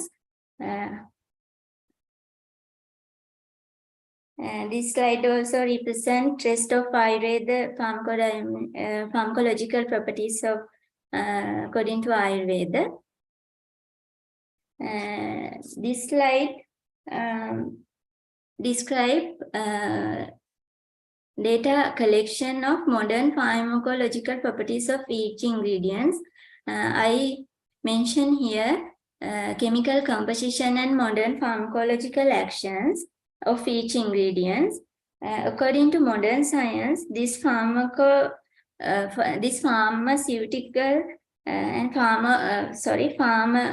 and phytochemicals responsible for their pharmacological actions. I will summarize in later slides those data.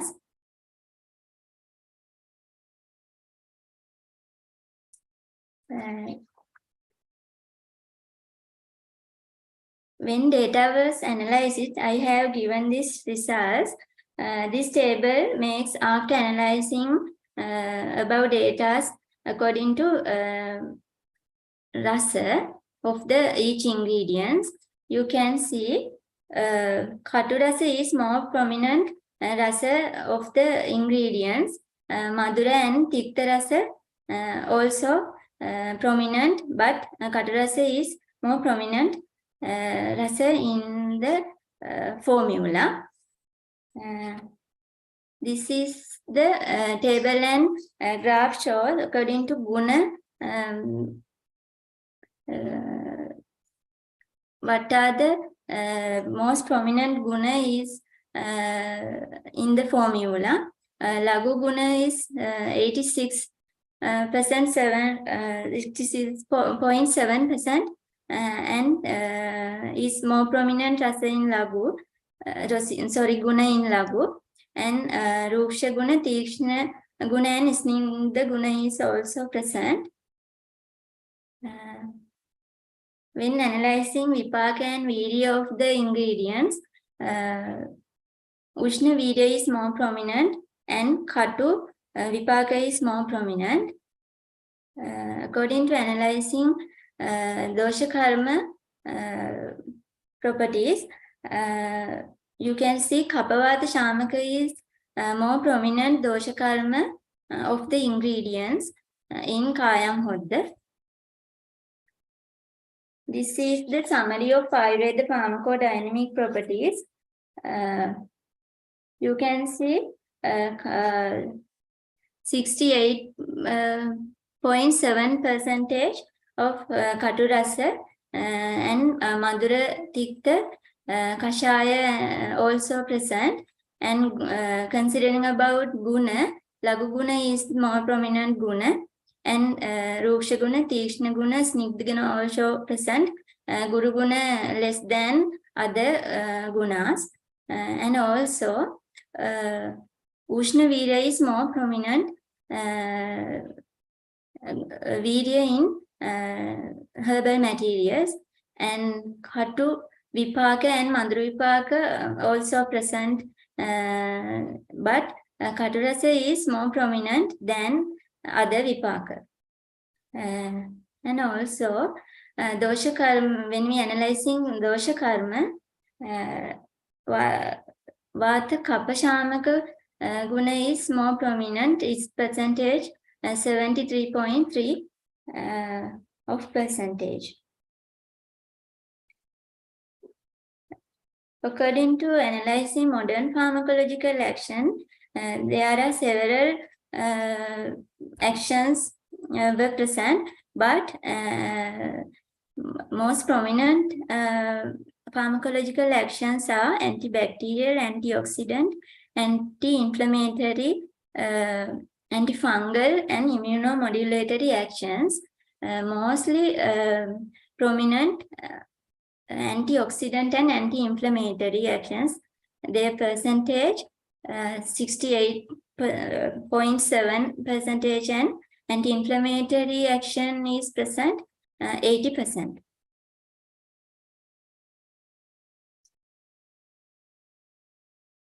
Discussion of the research. According to Ayurveda, the process of labor is initiated and controlled by Vata dosha. The fully stretched uterus is suddenly vacated after delivery, thus filling with Vata dosha, which means there is vitiation of Vata. So, Vata Shamana is important during postnatal period. Loss of body fluid and blood along with exhaustion during labor cause Dhatu Kshaya and reduction of immunity.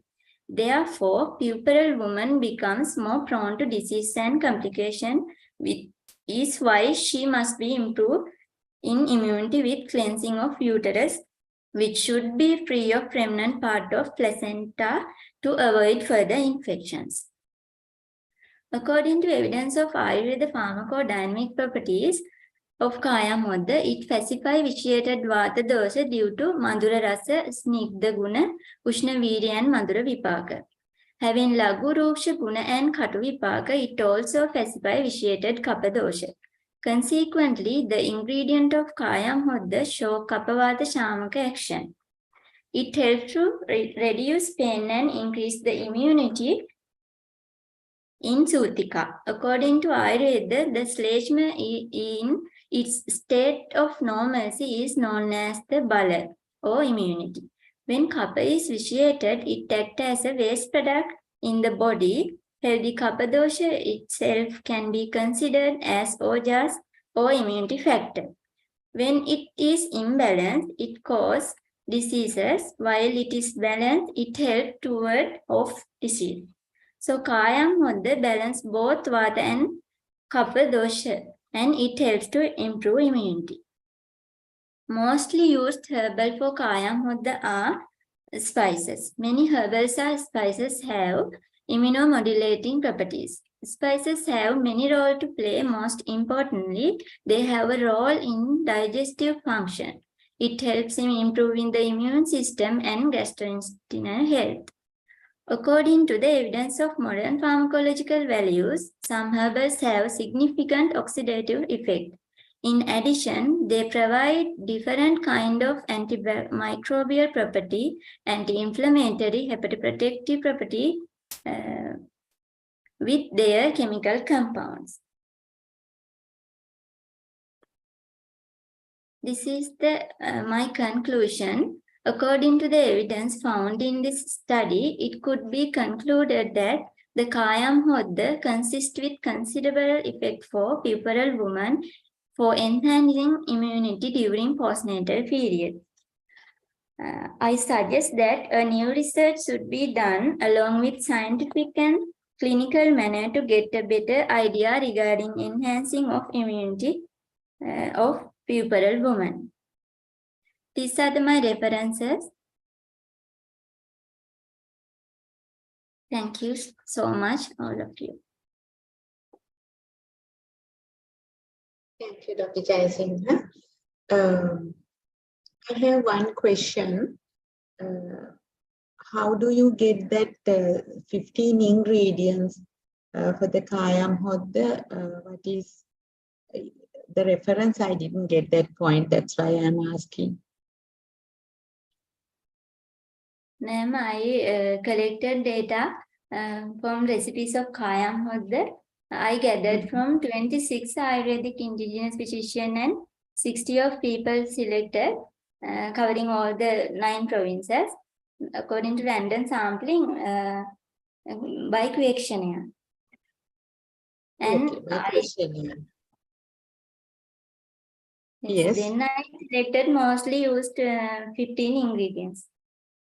Okay, you mean in some recipes you find more than 15 ingredients?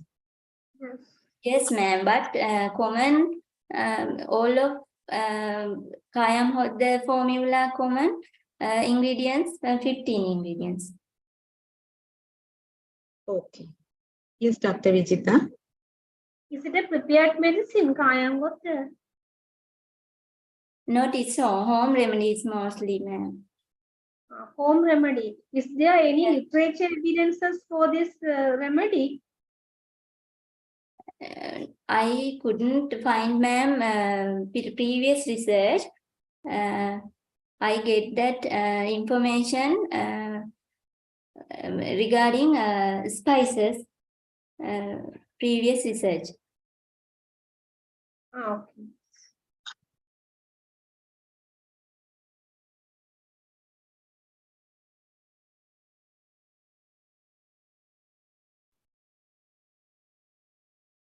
Any questions from the audience?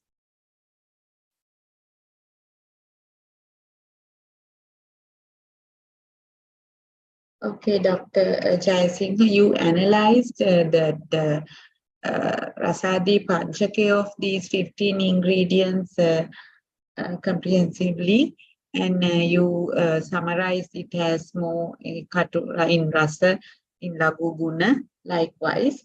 So it is good for Sutika conditions. I think a good review related to the traditional medicine with the combination of Ayurvedic properties of these 15 ingredients. Thank you, Dr. Jayasinghe. I think we can move to our next presenter.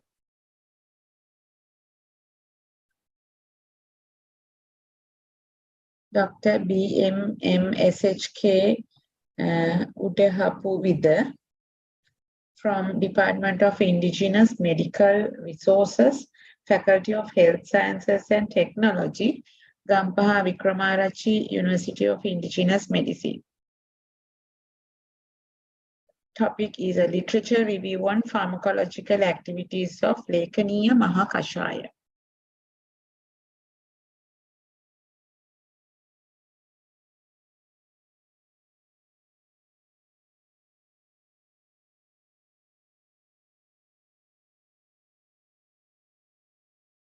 Okay, you can start now. We can see your Good evening. presentation. Good evening. I'm Dr. Sujatha Udahapoida, and I'm working as a lecturer probationary, Faculty of Indigenous Health Sciences and Technology. And the study was conducted by Dr. Shriyani Kasturiratna, Faculty of Indigenous Medicine at Gampaha Wickramanachya University of Indigenous Medicine. The title of the presentation is A Literature Review on Pharmacological Activities of Lekaniya Mahakashaya.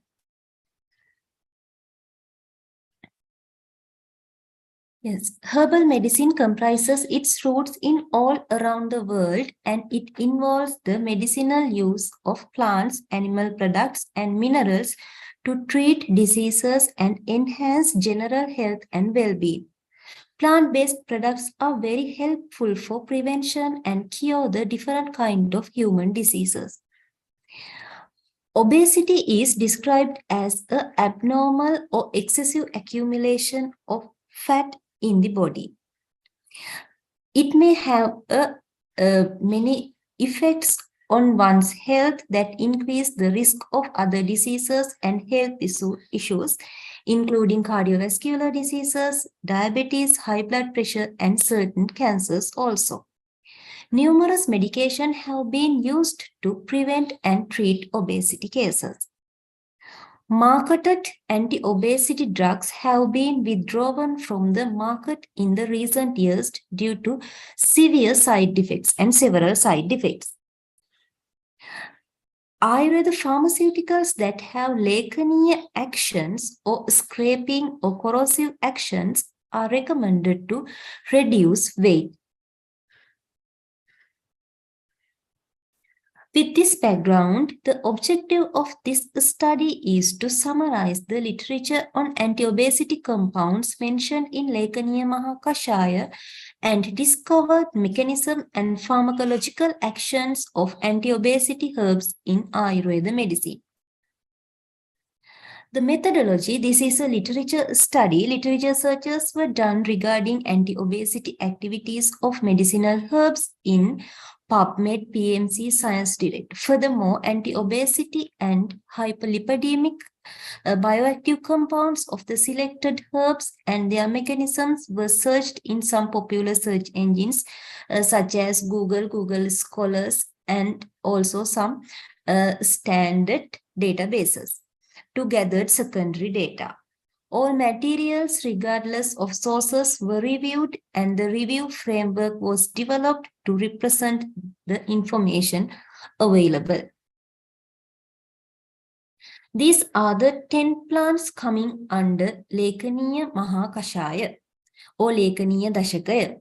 Mustaka, Cyprus rotundus, Kushta, Sausuria, Lappa, Haridra, Kurkuma longa, Daru Haridra, Berberis aestata, Vacha, Acros calamus, Ativisha, Aconitum heterophyllum, Katukaroshana, Picroisa curora, Chitraka, Plumbago selenica, Chirabilla, Heloptalia integrifolia, Hymavati, Iris germinacea. According to the Ayurveda view, the drugs which contains or which has Katu Tikta Kashaya in Rasa and Ushnavirya and Lagu Ruksha Guna are largely responsible for the Medohara or Lekaniya Guna or Lekaniya activities. In the modern view, Lekaniya formulation yields better hypolipidemic effect in medium dose, and Lekaniya Mahakashaya has got maximum depleting effect on serum density lipid, serum low density lipid, LDL. Now we can move to the one by one each pharmacological actions of each medicinal plants. First, pharmacological actions of Katuka on obesity. When we consider about the Katuka, the pharmacological actions is basically deal with the solubility of bile. It means the stimulations of the bile productions in the liver and promotion of emptying of the gallbladder and bile ducts. Bile salts are required for absorption of fats and lipids from gut, and their excretions would lead to decreased absorption of fat and lipids in the gut, increasing fecal fat and bile salt contents. Subsequently, these pharmacological actions or the mechanisms of this action of Katuka can decrease the concentrations of lipid in serum. Then the second one, pharmacological actions of Haridra or Curcuma longa. Curcuma longa reduced food intake and stimulation of sympathetic nerve system result in thermogenesis and lipolysis through the regulations of adipogenesis and lipolysis pathway in high-fat diet-induced obese rats. Adipogenesis is the process by which fat-laden cells, that is adipocytes, develop and accumulate as adipose tissue at the various sites in the body, both subcutaneous fat as depots. Then another pharmacological actions of Curcuma longa is Curcuma longa extractions have anti-adipogenesis potentials on inhibiting the synthesis of triglyceride and cholesterol and lipid droplets formation in liver G2 cells as anti-obesity parameters better than curcumin. Lipolysis is the metabolic pathway through which lipid triglycerides are hydrolyzed into the glycerol and free fatty acid. It is used to mobilize stored energy during fasting or exercising and usually occurs in the fat adipocytes. This is the pharmacological actions of Haridra on obesity patient. Then pharmacological actions of Cyprus rotundus or Mustaka. Mustaka inhibit lipid accumulation and suppressed adiposity and shown adipogenic activity in the presence of the testis concentration. The effect of extractions of the Cyprus rotundus of serum lipids level showed a significant reduction in triglyceride, total cholesterol, HDL, and VLDL levels. Surprising, the reductions in LDL cholesterol level was not significant. The extract effectively prevented weight gain induced by a high-fat diet in mouse test and showed a significant reduction in adipogenesis in vitro also. Although the detailed mechanism of action needs to be further explored, anti-hyperlipidemic activity and reductions in stress could be mechanisms of weight loss. Then we can move to the pharmacological actions of South Surya Lappa or Kushta on Lekaniya Dashake or obesity activity. South Surya Lappa has hypolipidemic activity and adipogenesis inhibition activity by reducing the fat absorption by bowels. Also, it increased the bowel motility and reduced the time of fat absorption. Inhibited the differentiation from pre-adipocytes to adipocytes dependent manner. In addition, significantly decreased the body weight also. Then we can move to the pharmacological actions of Daru Haridra or Berberis aristata. This plant can change adipogenesis related protein expressions in adipose tissue from mice using Western blot analysis to clarify the mechanism underlying the anti-obesity effect of Daru Haridra.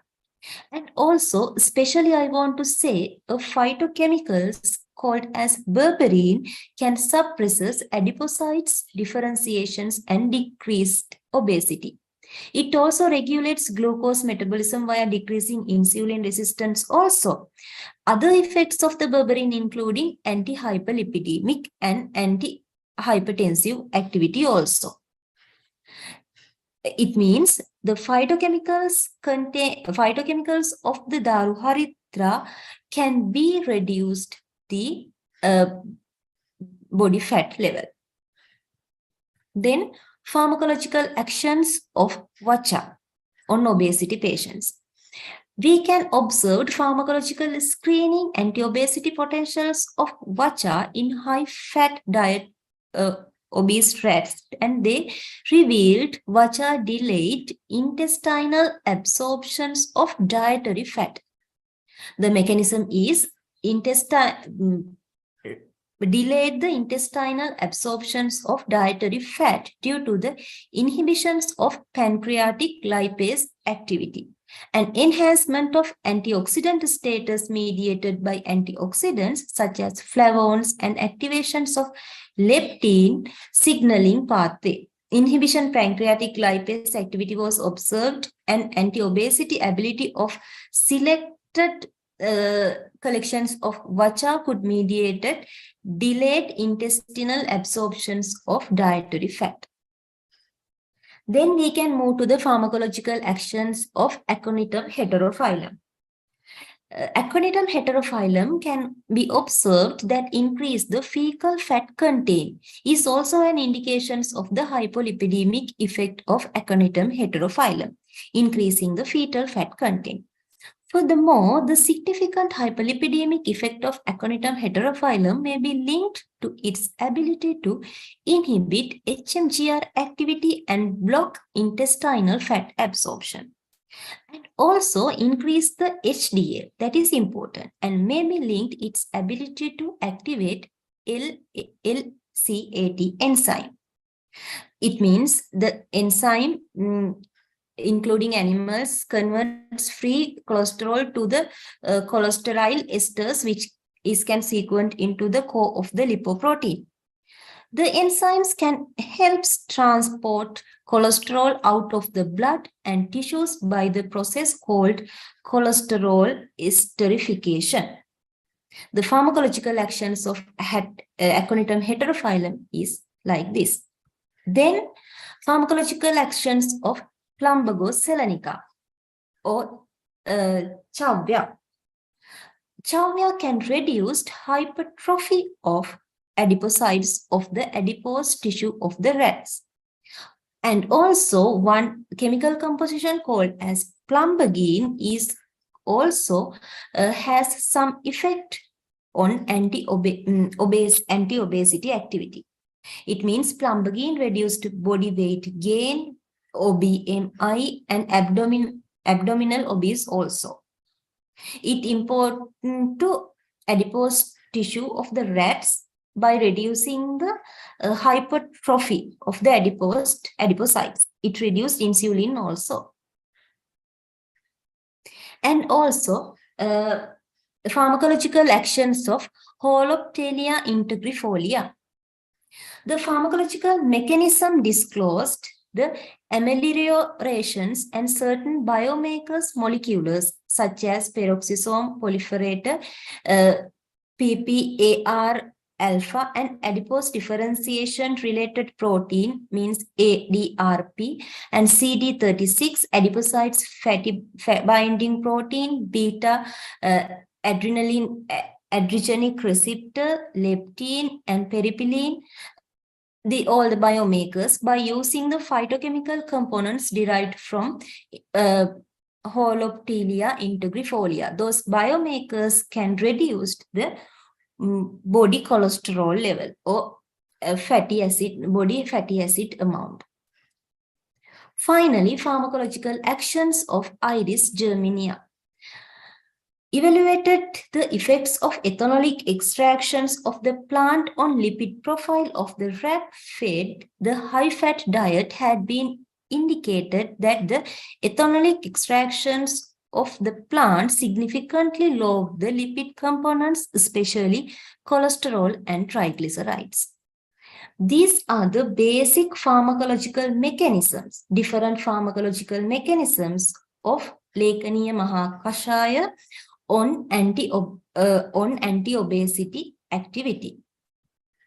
Finally, I can conclude Lekaniya Mahakashaya is one of Mahakashaya described in Charaka Samhita, and in this study revealed that all plants exhibited different anti-obesity mechanisms, different types of anti-obesity mechanisms or pharmacological actions that include decreased lipid absorptions, hypertrophy of adipocytes and also adipose tissue, delayed or block intestinal fat absorptions, and also inhibit pancreatic lipase activity, then decreased pre-adipocytes differentiations and proliferations, and also decreased lipogenesis and enhanced lipolysis.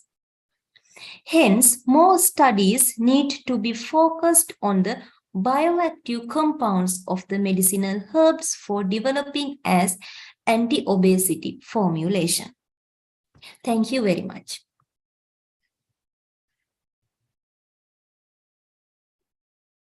Thank you, Dr. Udahapurida. Session is open for the questions.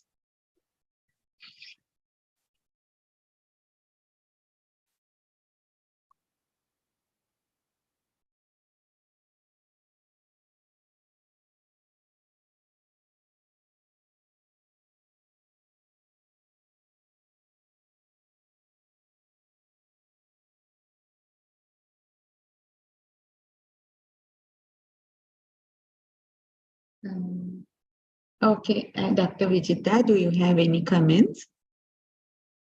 There's no comments, but I should mention the way she presented the slides was very good. Other thing, when she compiled the literatures, she should mention the in-text citation in the presentation as well. I already mentioned to other reviewers also. Other thing, when you write the review article, you should critically analyze the facts. That is the way to establish the writing review article. Thank you. Okay, thank you. Okay, thank you, Doctor. Our last presenter is Roland from Department of Basic Sciences, Faculty of Health Sciences, the Open University of Sri Lanka. The topic is endophytic bacteria as a therapeutic agent for arthritis.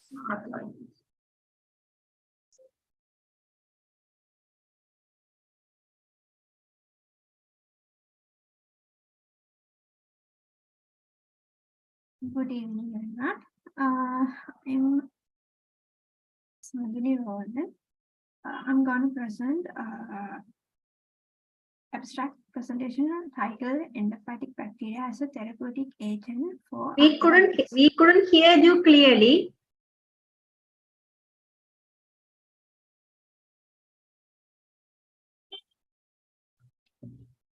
Can you hear me? Sandhini? Yes. Can you hear me? Sandhini, can you speak loudly? Okay, sure.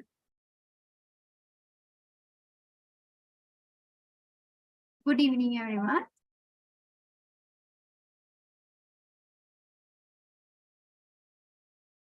Good evening, everyone. I'm Sandhini Roland.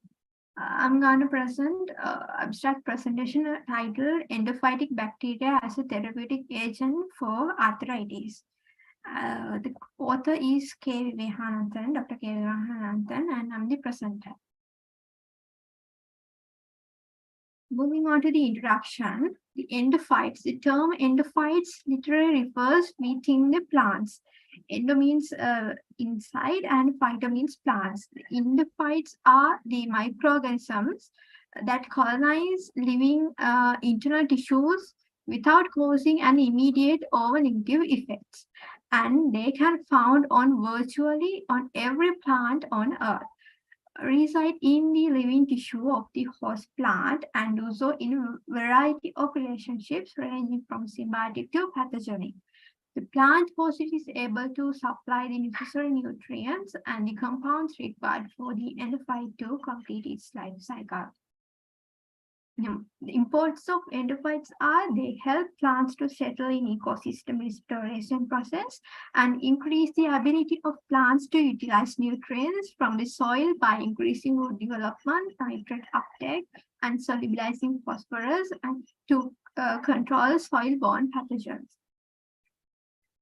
This review, we have considered two medicinal plants. One is Cissus cordicularis, that also known as Hirasa, which is a traditional medicinal plant widely used in India and native to tropical Asia. The other plant is Cardiospermum halicocarbum, which is known as Valpanella, widely distributed across tropical and subtropical areas of Africa and Australia. The Helicocarbum and Cordigularis are the medicinal plants which have been used by both plants which have been used commonly in India and Sri Lanka over the centuries for the treatment of several diseases. The arthritis is an inflammatory disease which has symptoms including pain, swelling, and destruction of cartilage and bone, leading to the permanent disability. Moving on to the objectives, this is to identify the endobacterial metabolic products and their medicinal values that can lead in treating arthritis in future, and to present the research finding in both national and international forums. Moving on to the literature survey, the phytochemical studies conducted in India indicated that secondary metabolites produced by these two plants are considered to be very effective in curing various diseases, including arthritis. And endophytic bacteria produce bioactive secondary metabolites and produce several benefits to the host plants, such as nitrogen fixation, increase the ability of nutrients, produce growth hormones. And the secondary metabolites isolated from endophytic bacteria are of biological significance, having anti-cancer, antibacterial, insecticidal, antiviral, and antifungal activities. Many compounds that have been identified from the bacterial endophytes, including scriptosine, taxol, and etc. The secondary metabolites produced by endophytes can be implemented as therapeutics in pharmaceutical and agricultural industries, genome sequencing, cooperative genomics, microarray, next-generation sequencing, metagenomics, and metatranscriptomics are some of the techniques which utilized or that can be employed in modern endophytic research to unravel the plant-endophyte connection. And there's a major requirement for pharmaceutical drug with high effectiveness and low toxicity for the treatment of arthritis. Moving on to the methodology, isolation of endophytic bacteria is the first step. This can be done in two ways. One is the strict plate method, another one is the pour plate method. For the strict plate method, first we can take the plant, every part of the plant, which has to be sterilized first, then cut into pieces, and we can grow on the plate. So after growing, we can do a streak plate to identify the single colonies. And the other method is the pour plate. This also can be done in every plant part of the plant. So this first we have to crush and grind every plant part separately, and the extract should be poured into the plate and put agar and incubate so we can identify the colonies.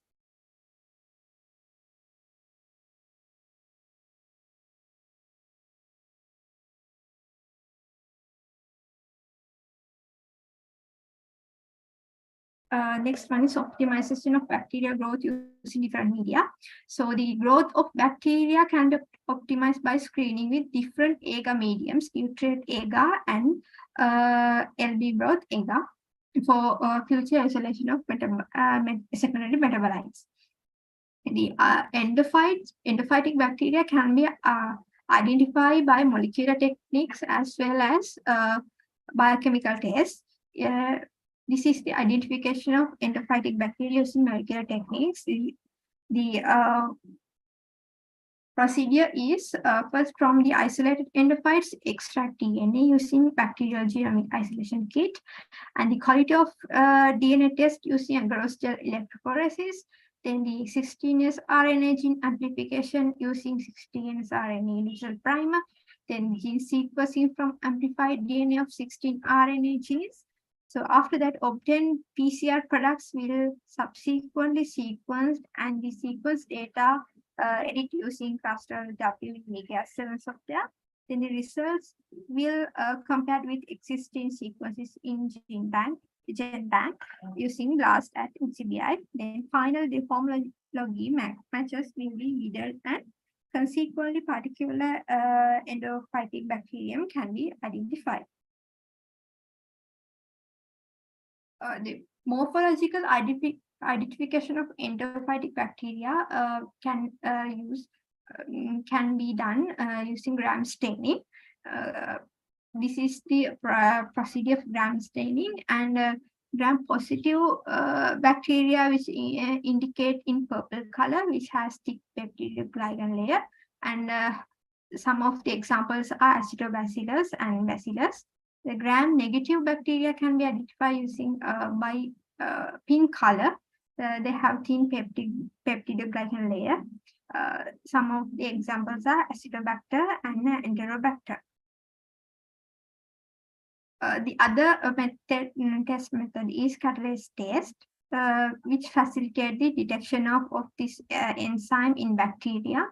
The positive results indicate by formation of bubbles. Another test is oxidase test, which is used to identify bacteria that produce cytochrome C oxidase and enzyme of the bacteria electron transport chain. So the positive result will indicate by appearing deep blue color.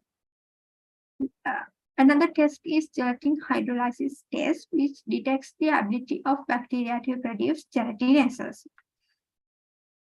Moving on to the techniques which is used to detect secondary metabolites. One is the high performance thin layer chromatography, which is used to identify the number of secondary metabolites produced by microorganisms under various growth conditions, and increase the resolution of the compounds to be separated and to allow quantitative analysis of the compounds. The other one is gas chromatography, mass spectrometer, which is used to predict the compounds present and identify different substances within a sample component matrix. Another one is nuclear magnetic resonance spectroscopy, determine to molecular structure at the atomic level of a sample. Moving on to the discussion and conclusion, bacterial endophytes have several capabilities that it can be utilized in pharmaceutical and drug discovery. The endophytes related with plants having medicinal significance severe as a potential source of natural products, and for developing new agents exhibiting a wide range of bioactivities. A single endophyte may yield a variety of bioactive metabolites, and the HERAS is and its various parts proved useful in the treatment of various diseases. And the orthobotrace showed significant anti-arthritis effects and identified flavonoids and phenols as secondary metabolites. And Eutrica is used as anti-arthritis herb in China. Not only these two plants, the other 485 plant species have a promising anti-arthritis activity in humans. The extract of HERAS exhibiting anti-arthritis activity might be due to the presence of active principles such as polyphenol content, triterpenoids, alkaloids, and flavonoids. The ethanolic extract of Cardiospermum halicocarbon processes potential useful anti-arthritis activity. The Moringa oleifera contain the highest total phenolic and flavonoid content, and there's no literature found for the use of endophytic bacteria for the production of therapeutic compounds from these identified plants. If we can find the metabolites which coming from endophytes, So it may be greater source for the future, because it is very difficult to get medicinal plants in different places and in the same species and same species to identify, because different plants can get according to the location and the climatic changes that they may vary. So if we can identify and it can take from the endophytes directly, then that can be stored, like we can prepare a glycerol stock and we can store forever. So whenever the pharmaceutical companies to get the compounds, so the same source can use, so it is a great advantage. So these are the references, and thank you.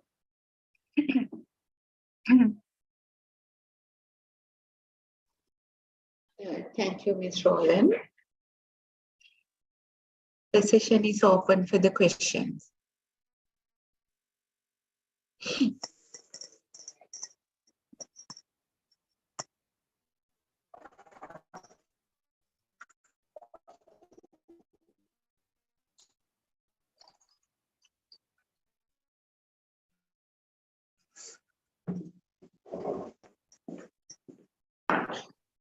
Sanduni, is this a part of your postgraduate study? No, it's Or not single really. study? It's a single study. Okay.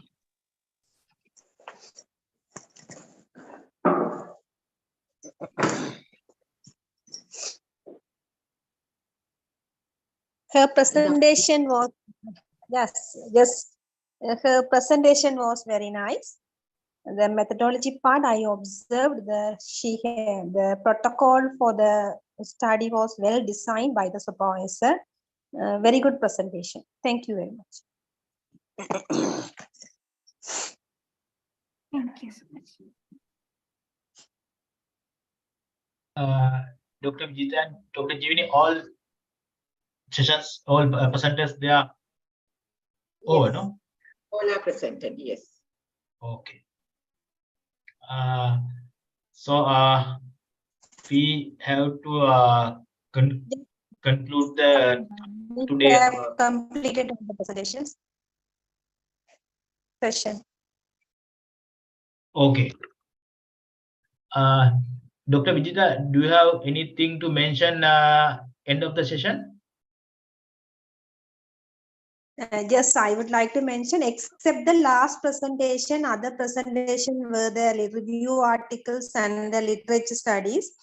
As I mentioned in my keynote speech, we should do the interdisciplinary studies. We should collaborate with other discipline people, for example, biochemistry, botany, chemistry, and other field. Then only we can publish our article in the high citation index journal. Through that, we can minimize the distance, minimize the bias or distance between the allopathy, the trustworthiness in the traditional medical system. Sambat. Dr. Jeevani? Yes, I also agree with Dr. Vichita. In the conference, we rather doing the review, literature review, if we can show our research things with the collaboratively do other institutes and trials and other laboratory works, it is work. So for the improvement of our traditional medicine, Ayurveda, Siddha and Unani, all these medicinal systems, we have to improve our research in good manner. And also I congratulate all the presenters in this session. Thank you. Other thing I would like to mention some. The research conferences are organized for the dissemination of the knowledge. That is the objective for organized the research conferences. In today's conference, I observed the forum and the participants, only the authors of the presentation, and panel members are joined. None of the publics or none of the other persons were joined in the conference. I think you should make enough advertisement or publicity for the conference, Sambat. This is just for the improvement of the quality of the conference. Okay, Dr. Vijita, thank you for that. Actually, we tried this, but today I shared all the details. Last 2 days, my social media, LinkedIn, but the people are not admitted. In morning also, I have shared the details with some group according to the Ayurveda separate group I have. A lot of people from there, India and few other countries, but no one joined the event. But that is some extent that participant delegates, it depends, unable to control my side, but I do my best. Our team do our best to bring more delegates. Maybe we'll see how we can do in the future works. It's good. It's good. Thank you very much for the opportunity given to me for the delivering the keynote speech and served as a session chair. Thank you very much, Sambat.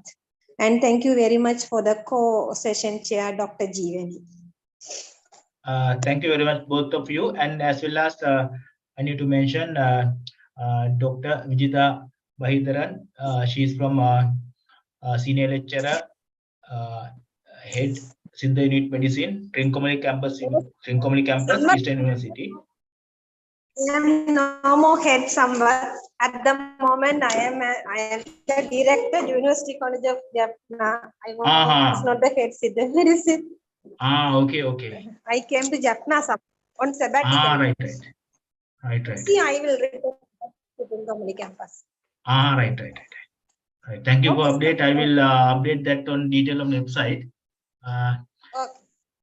And also Dr. Jeevani, she is from IIM University, Colombo University. And also I need to mention Mr. Manoharan Kesavan. He also shared in the session in early morning technologies and science and technology session. He also here. And after that, Dr. Namali Suravira and Dr. Pusella, social science session chairing. So all our session chairs, thank you for everyone. And I will to update our delegates. They can share their full papers end of this 31st December. Then we can forward them to the review panels. So thank you very much for your details. If you have anything, you can email our normal email address, as well as send you a postal address. Then we can post the document after signing the our session chairs. Thank you for everyone. Mr. Kesavan. Yes, Mr. Sampath. Yeah, I am here. Add something regarding that research award.